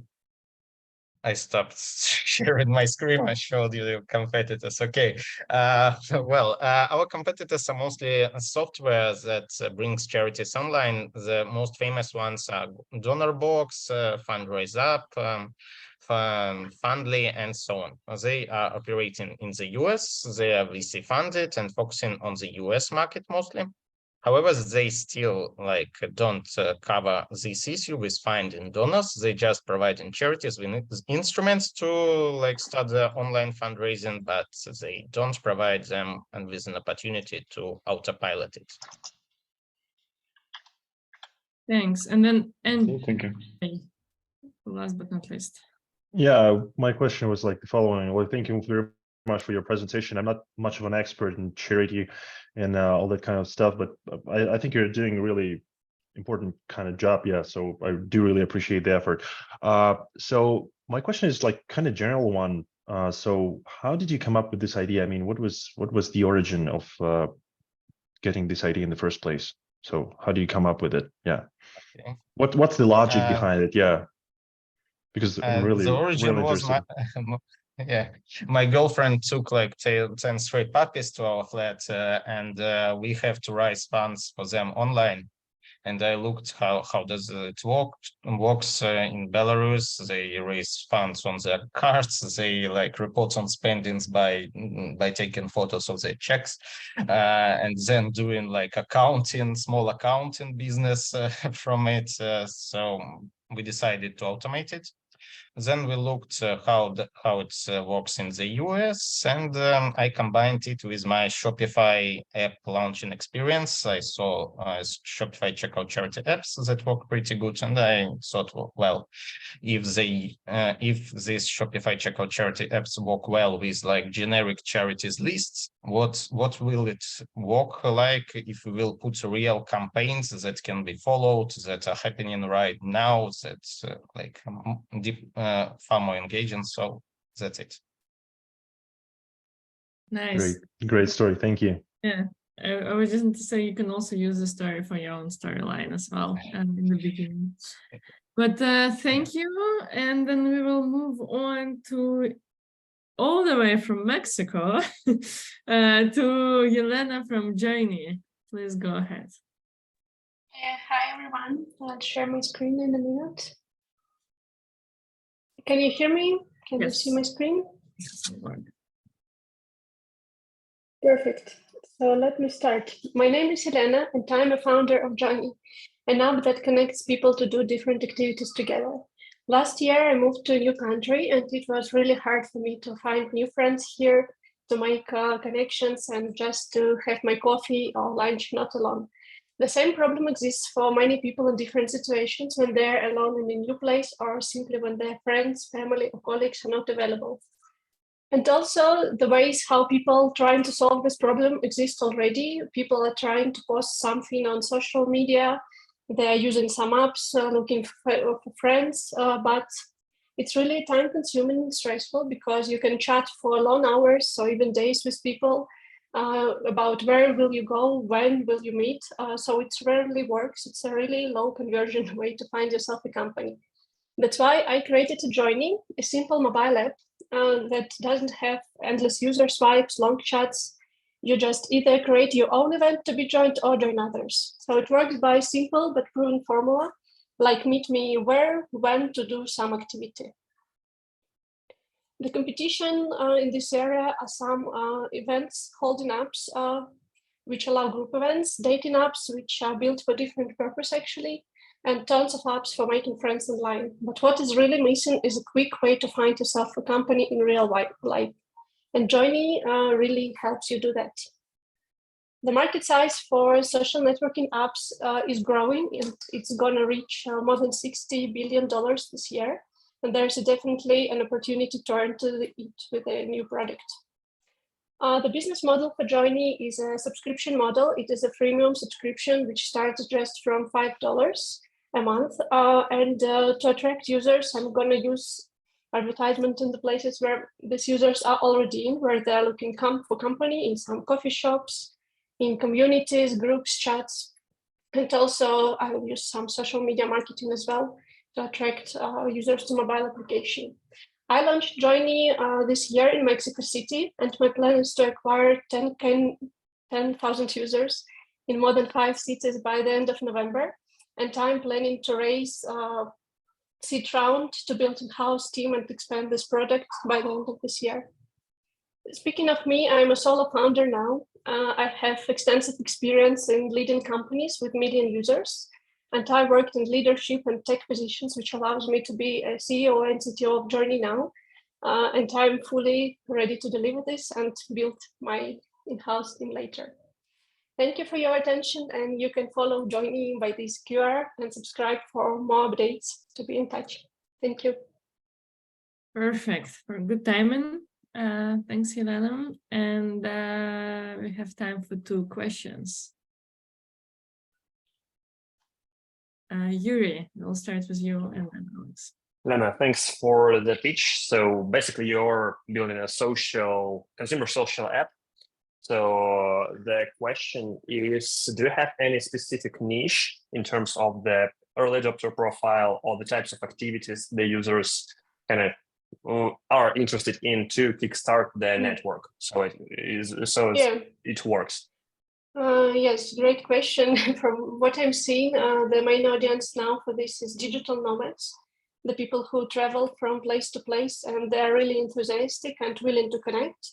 And they don't need like long-term friendships, some features about their partner to meet. They just want not to be alone and spend their time with quality and not like to worry about they didn't spend their time in the proper way. So digital nomads, yes, is the first audience here, but the market is much more than that. It can be like adaptable to many people. Thanks. And Alex. Yeah, just to double down on what Yuri said, do you have maybe a hypothesis of among the digital nomads, is there like even a much smaller niche that that can be like really kind of active users of your app? Or maybe you have any, because my question was actually like, since the launch in July, what happened? How many users tried the app? How many users are still using the app? What's the retention? Like, can you share anything on this front? Yeah, of course. Yeah, I have some users to join me. I acquired them for free, like from some groups here in Mexico City.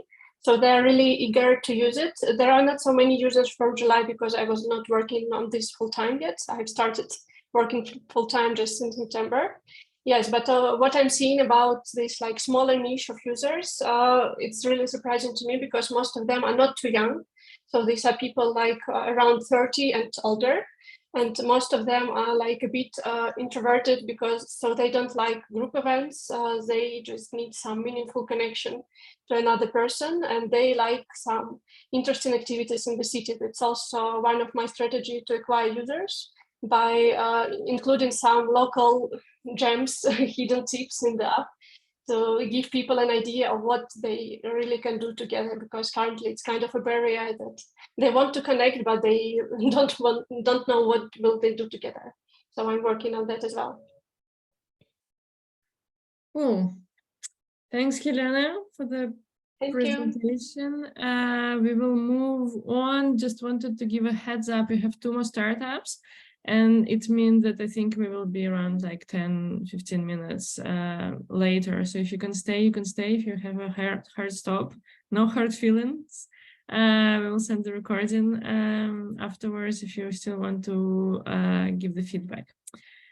But then let's move to Yaroslav from Focus.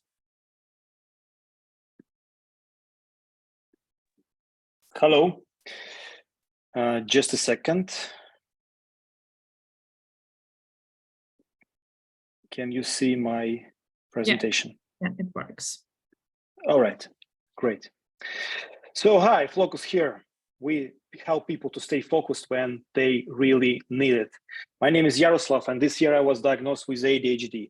ADHD is a neurological syndrome that is one of the problems why I feel losing my concentration, as well as notification, instant messengers, multitasking. It's all affected quality of my life. So I decided to search for a problem and for solution. And what surprised me— One second, I think your deck is still loading. We see the loading sign only. If you maybe can refresh. Oh, sure. So we can see the screen, but I think when you put it in the presentation mode, it's loading. Okay, so let me just to make it like this.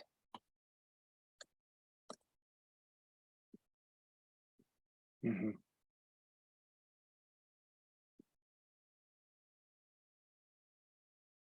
Can you see it now? Yeah, now it works. Yeah, you can continue. Perfect. Okay. All right. So as I said, ADHD is a neurological syndrome that caused me problems with concentration. Not the only one. Also, instant messengers, multitasking, and just different. It's also what was a problem to concentrate. And I started to look for a solution. And I figure out that I'm not the only person who has these symptoms, is the first thing. And second thing, that the looking for TikTokers users struggle with focus concentration as well nowadays. It's a hype team with more than 20 billion hashtags. So the problem is on the table. World is getting a really distracted place to live in and to work in. So what we're gonna do with that? And on the same time, I invite you to remember this emotional satisfaction from that stance of work with a deep concentration when you focus on one task and dive deep into it. So just because that it is a really hard thing to get this deep work state, we decided to create Focus, the home for your deep work state. Focus is a virtual community service with a function of co-working community that's help you to stay focused and accountable. How it works in a nutshell: 2 or more people agree to meet in the same virtual space to work on a separate task they need to work on. That's what we call body doubling. And surprisingly, that simple function works, boosting your productivity by 30% and decreasing procrastination level, which is exactly what is our target segments are dreaming of. So global virtual co-working is comparatively new market, but it's emerging quite fast and expected to reach 2.8 billion by the end of 2028. We like our competitors and use their service as well, but still believe that there are a lot of things to improve. And that's why me and my partner decided to build our own virtual co-working service. As a go-to-market strategy, we decided to start with talking with existing remote communities and find the way to our target audience from the influencers as well. We also going to use a traditional service like a social media, content marketing, and paid advertising. Our business model is a SaaS with monthly subscription, both for B2C and B2B service. We also negotiate with one of the companies who have remote team to offer them a white label co-working server so they can work inside the company and strengthen their horizontal connection inside the team. Our financial projection is that we expect to reach 3,000 paying users by the end of 2024 and get the profit of more than $300,000.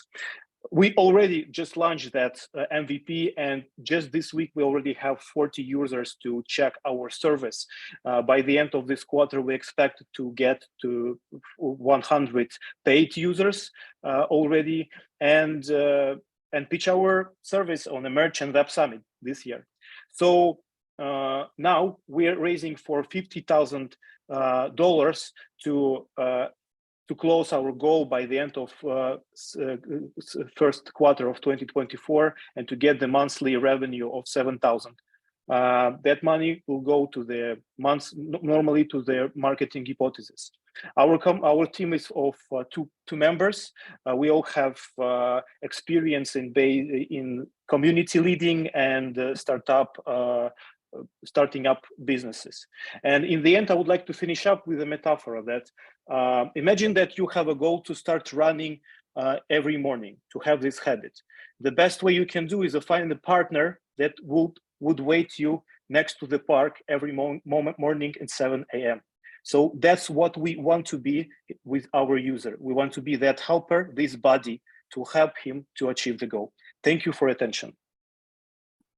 Perfect. Thanks, Yaroslav. I just want to say that I follow your community on Telegram. So even though I don't live in Lisbon, but I still do that. That's nice. Yeah, let's do one question. So I see Alexander, you've posted something and you raised your hand, so go ahead. Yeah, I wouldn't voice over the question, but essentially it's about just like, what's the market state right now? I have personally concerns that the market is great. Your pitch was great. I know that the model is like, is good. Accountability is good. The only question is like, what's happening with the market? Like, is there enough kind of usage? But the actual question that I wanted to ask is, what's the secret sauce that you have? Like, what's the unfair advantage that no one else has that you have, if there is some like this?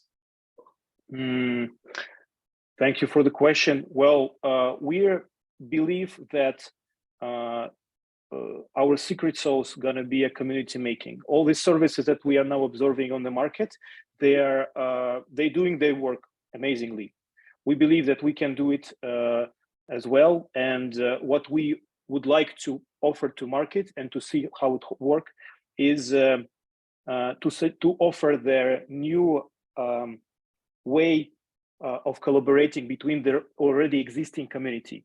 So parallelly with building community for ourselves, our own focus community, we know that there are lots of communities who already have existing members, and the way for collaboration they have is just webinars, maybe masterminds, that kind of stuff. So we will think about that. We can suggest them a white label platform for their own goals. And Yuri. Yeah, Yaroslav, thanks for the pitch. Can you please elaborate more on the kind of super user profile, so early adopter profile, whatever? So who will benefit most of such kind of solution? Well, first, we are targeting on ADHD users because their pain is big. We know them, we talk with them during our cluster development. So we basically targeting for people who are not only feeling that they are like procrastinate or having problems with concentration, but also looking for solution. And it's not, and for them, we just suggest normally that these people who are remote workers, so they have a lack of inner support, and they looking for external support to support them in their goals. You know, like this shifting from their office work to remote work, it also causes. We believe that this shift of how you manage your own time and attention, and since there is a lot of distractors now in the world, and notification and all this stuff, that this their responsibility of the user to take a control over it. Thanks. So answering your questions, it's first of all ADHD, but also remote digital nomads and remote workers. Right, Sergey, you can. Yeah, I'm gonna ask again, like my favorite questions about the why now, because in such cases, you know, for me it's quite unobvious, like what happened if the problem is really huge and like there is a lot of people struggling with that. Why nobody has created like 5 years ago or succeeded with the product 5 years ago? Because actually I saw a few attempts, but from my point of view, nobody succeeded, like in venture capital point, understanding of what success is. So what is your vision about that? Like why today? My vision is that we are just on the starting point of the market. We just observe that the services that increase productivity, not exactly virtual co-working services only, but generally services that help to increase productivity of remote workers. First of all, they are starting to get more and more popular, well, I believe personally that due to the remote work increase, and it's going to increase, there is no way back, I believe anymore, that interest to these productivity tools gonna raise. And this first thing. And the second thing is that I believe that community as a tool is not on the top of its value yet. So it's underestimated. So my personal belief is that the importance of communities is gonna raise for the nearest future. All right, then we are very close to the end, and then the last startup who will be pitching today is Alexei from Pixies. Go ahead, Alexei. Hello, everyone. The scene is ours. Let me demonstrate this screen. Just please say to me when you will be available to see it, okay? Yeah. Right. All right, let me get started. My name is Alexei, and I'm the co-founder of Pixies, all-in-one application for online psychologists. And let's talk a bit about the psychologists. As you know, most of them transferred their work to online, especially after the pandemic. But how exactly their life were changed? I mean, when they worked offline, they used a lot of different tools like SSOHF cards, art therapy, lots of other therapy practices. But nowadays, it's actually a challenge for them to use these tools online. And also it's a challenge for them to keep all information about the clients all together. So we can highlight two main problems here. The first one is there is no total immersion in online session at all. And because of that, there is no emotional connection with the clients, and psychologists' online work is limited. And the second one, it's a lot of routine, lots of valuable time. And because of that, the psychologist spends lots of his resources on the routine rather than on the clients.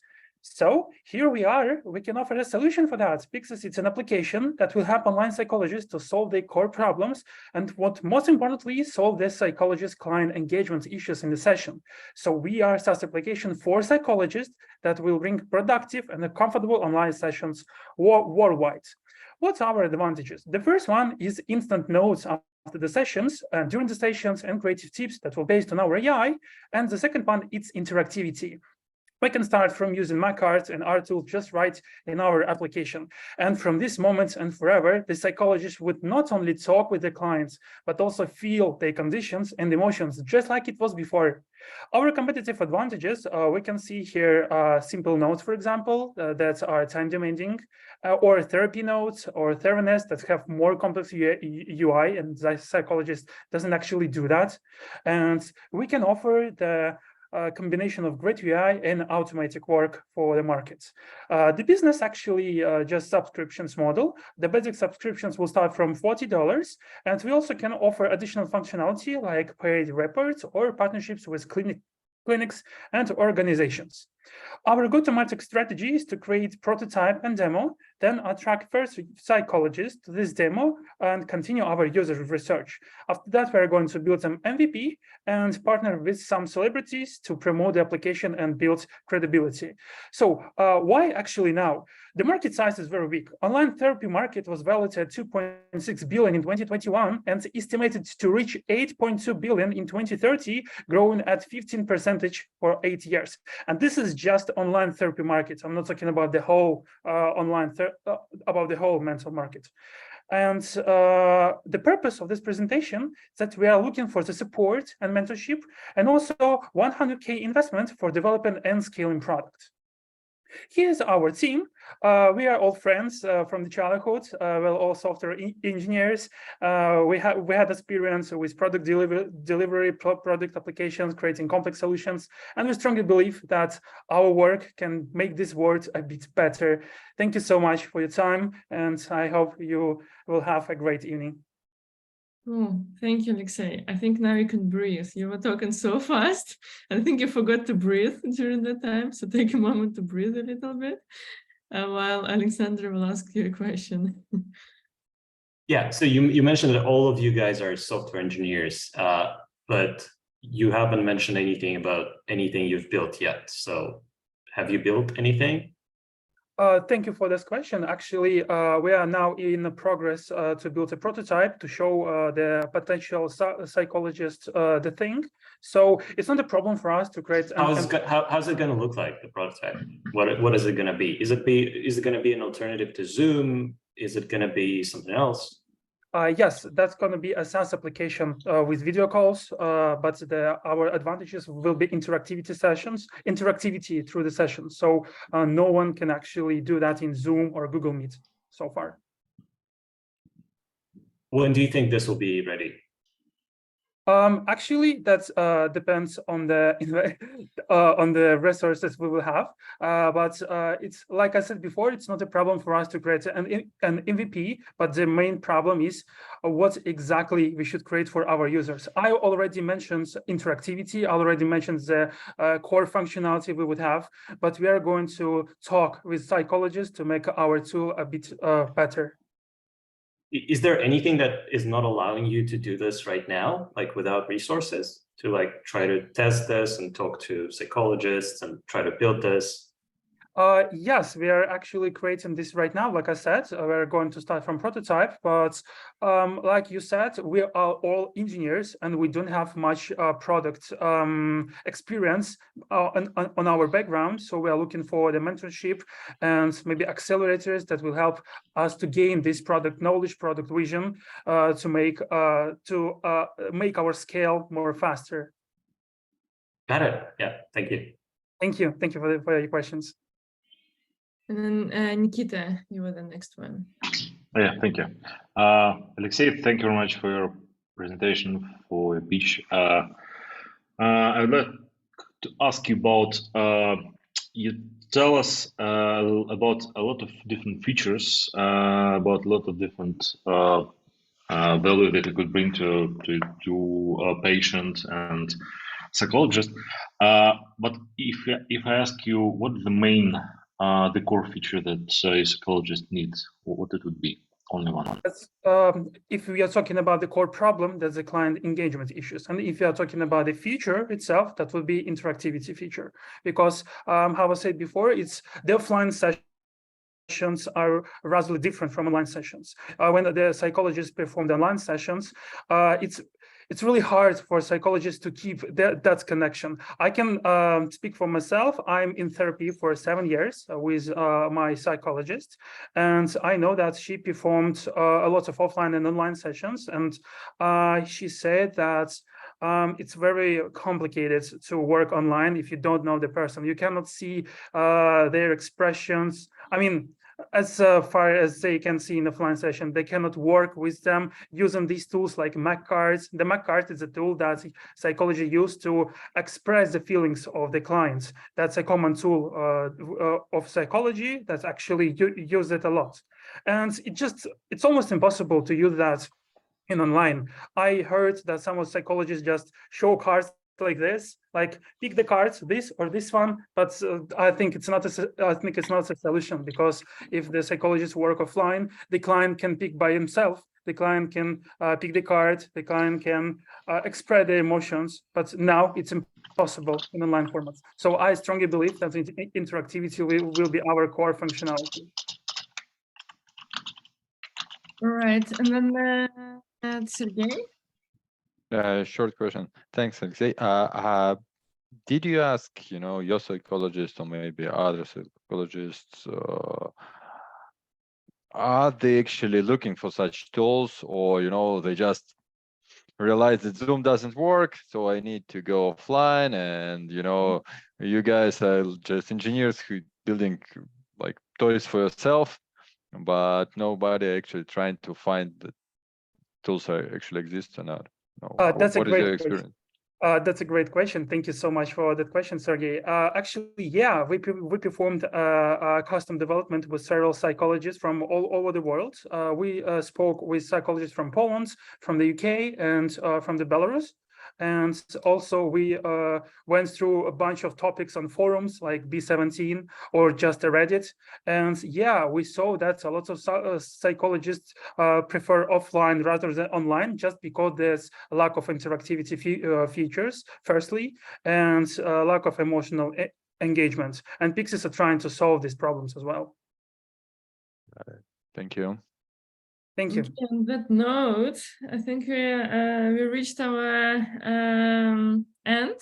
I think before I give the final things, and Andrei, I think you wanted to mention a few words as well. Yeah, first of all, yeah, thank you so much for the opportunity, Daria, and thank you so much, guys, from UltraPC and the Merge team. It's been an amazing experience listening to all those pitches and amazing startups, amazing companies, amazing founders, each one with its own unique ideas and so on. So it's a real pleasure to be here among professionals. And just to use this opportunity, I would don't want to waste any of your precious time.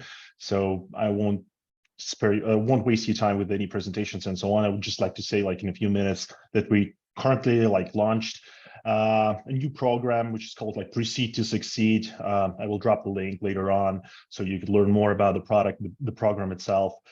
So basically what this program is all about. So basically this is a program powered by our fund, powered by Yellow Rocks, which is aimed to help young and ambitious companies to raise their first funding round. So what do we offer at this program? So we offer checks starting from $50,000 up to $150,000 in order to assist you in your first journey, in your first round. And I gotta say that costs associated with this 6-month program are fixed and covered by us, so there is no need to pay for any additional features. So this is a completely 100% free of charge program. Participants will get fundraising support from us, partners of our fund, and so on, as well as an access to and expertise of our team and partners. So feel free to join. I will drop the link in the chat. So if you'd like to, if you think you're a good match for this program, just drop a note and we're ready to work with you. Thank you so much.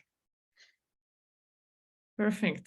And then the final words from me is just that I'm very, very happy to see the progress you all made in a very different way. Someone with storylines, someone with business model, someone with just like getting motivated on working on your idea. So thank you for all the effort and for everything you did throughout the whole 2 weeks experience. We will still see each other on Monday. We will do the final wrap up to kind of to reflect on all of our experiences, but it also on Monday we will say when we or who will be pitching at the merge. I might reach out to some of you during the weekend if you have extra questions, but expect we will tell this information on Monday. And again, for the investors also, thanks for the feedback. If you still can take like 10-15 minutes today to finalize this feedback would be great. And for all the startups, please use it not as a critique towards you or towards your businesses, but as a feedback to think about, because it's an important, like whatever questions you were asked, whatever feedback you will receive in the feedback forums, it's something to consider as your kind of weakness that you need to overcome right now. So take it seriously, think about that, and think of how you are going to solve it in the future. I think that's it. It took way too much time today than it was scheduled, so thanks for the flexibility again. Go celebrate, enjoy yourself, be proud of yourself, what you have achieved. And well, we will see each other on Monday anyway, so it's not an official goodbye yet. So enjoy your weekends, and thanks for everyone who's watching us online. Bye. Goodbye.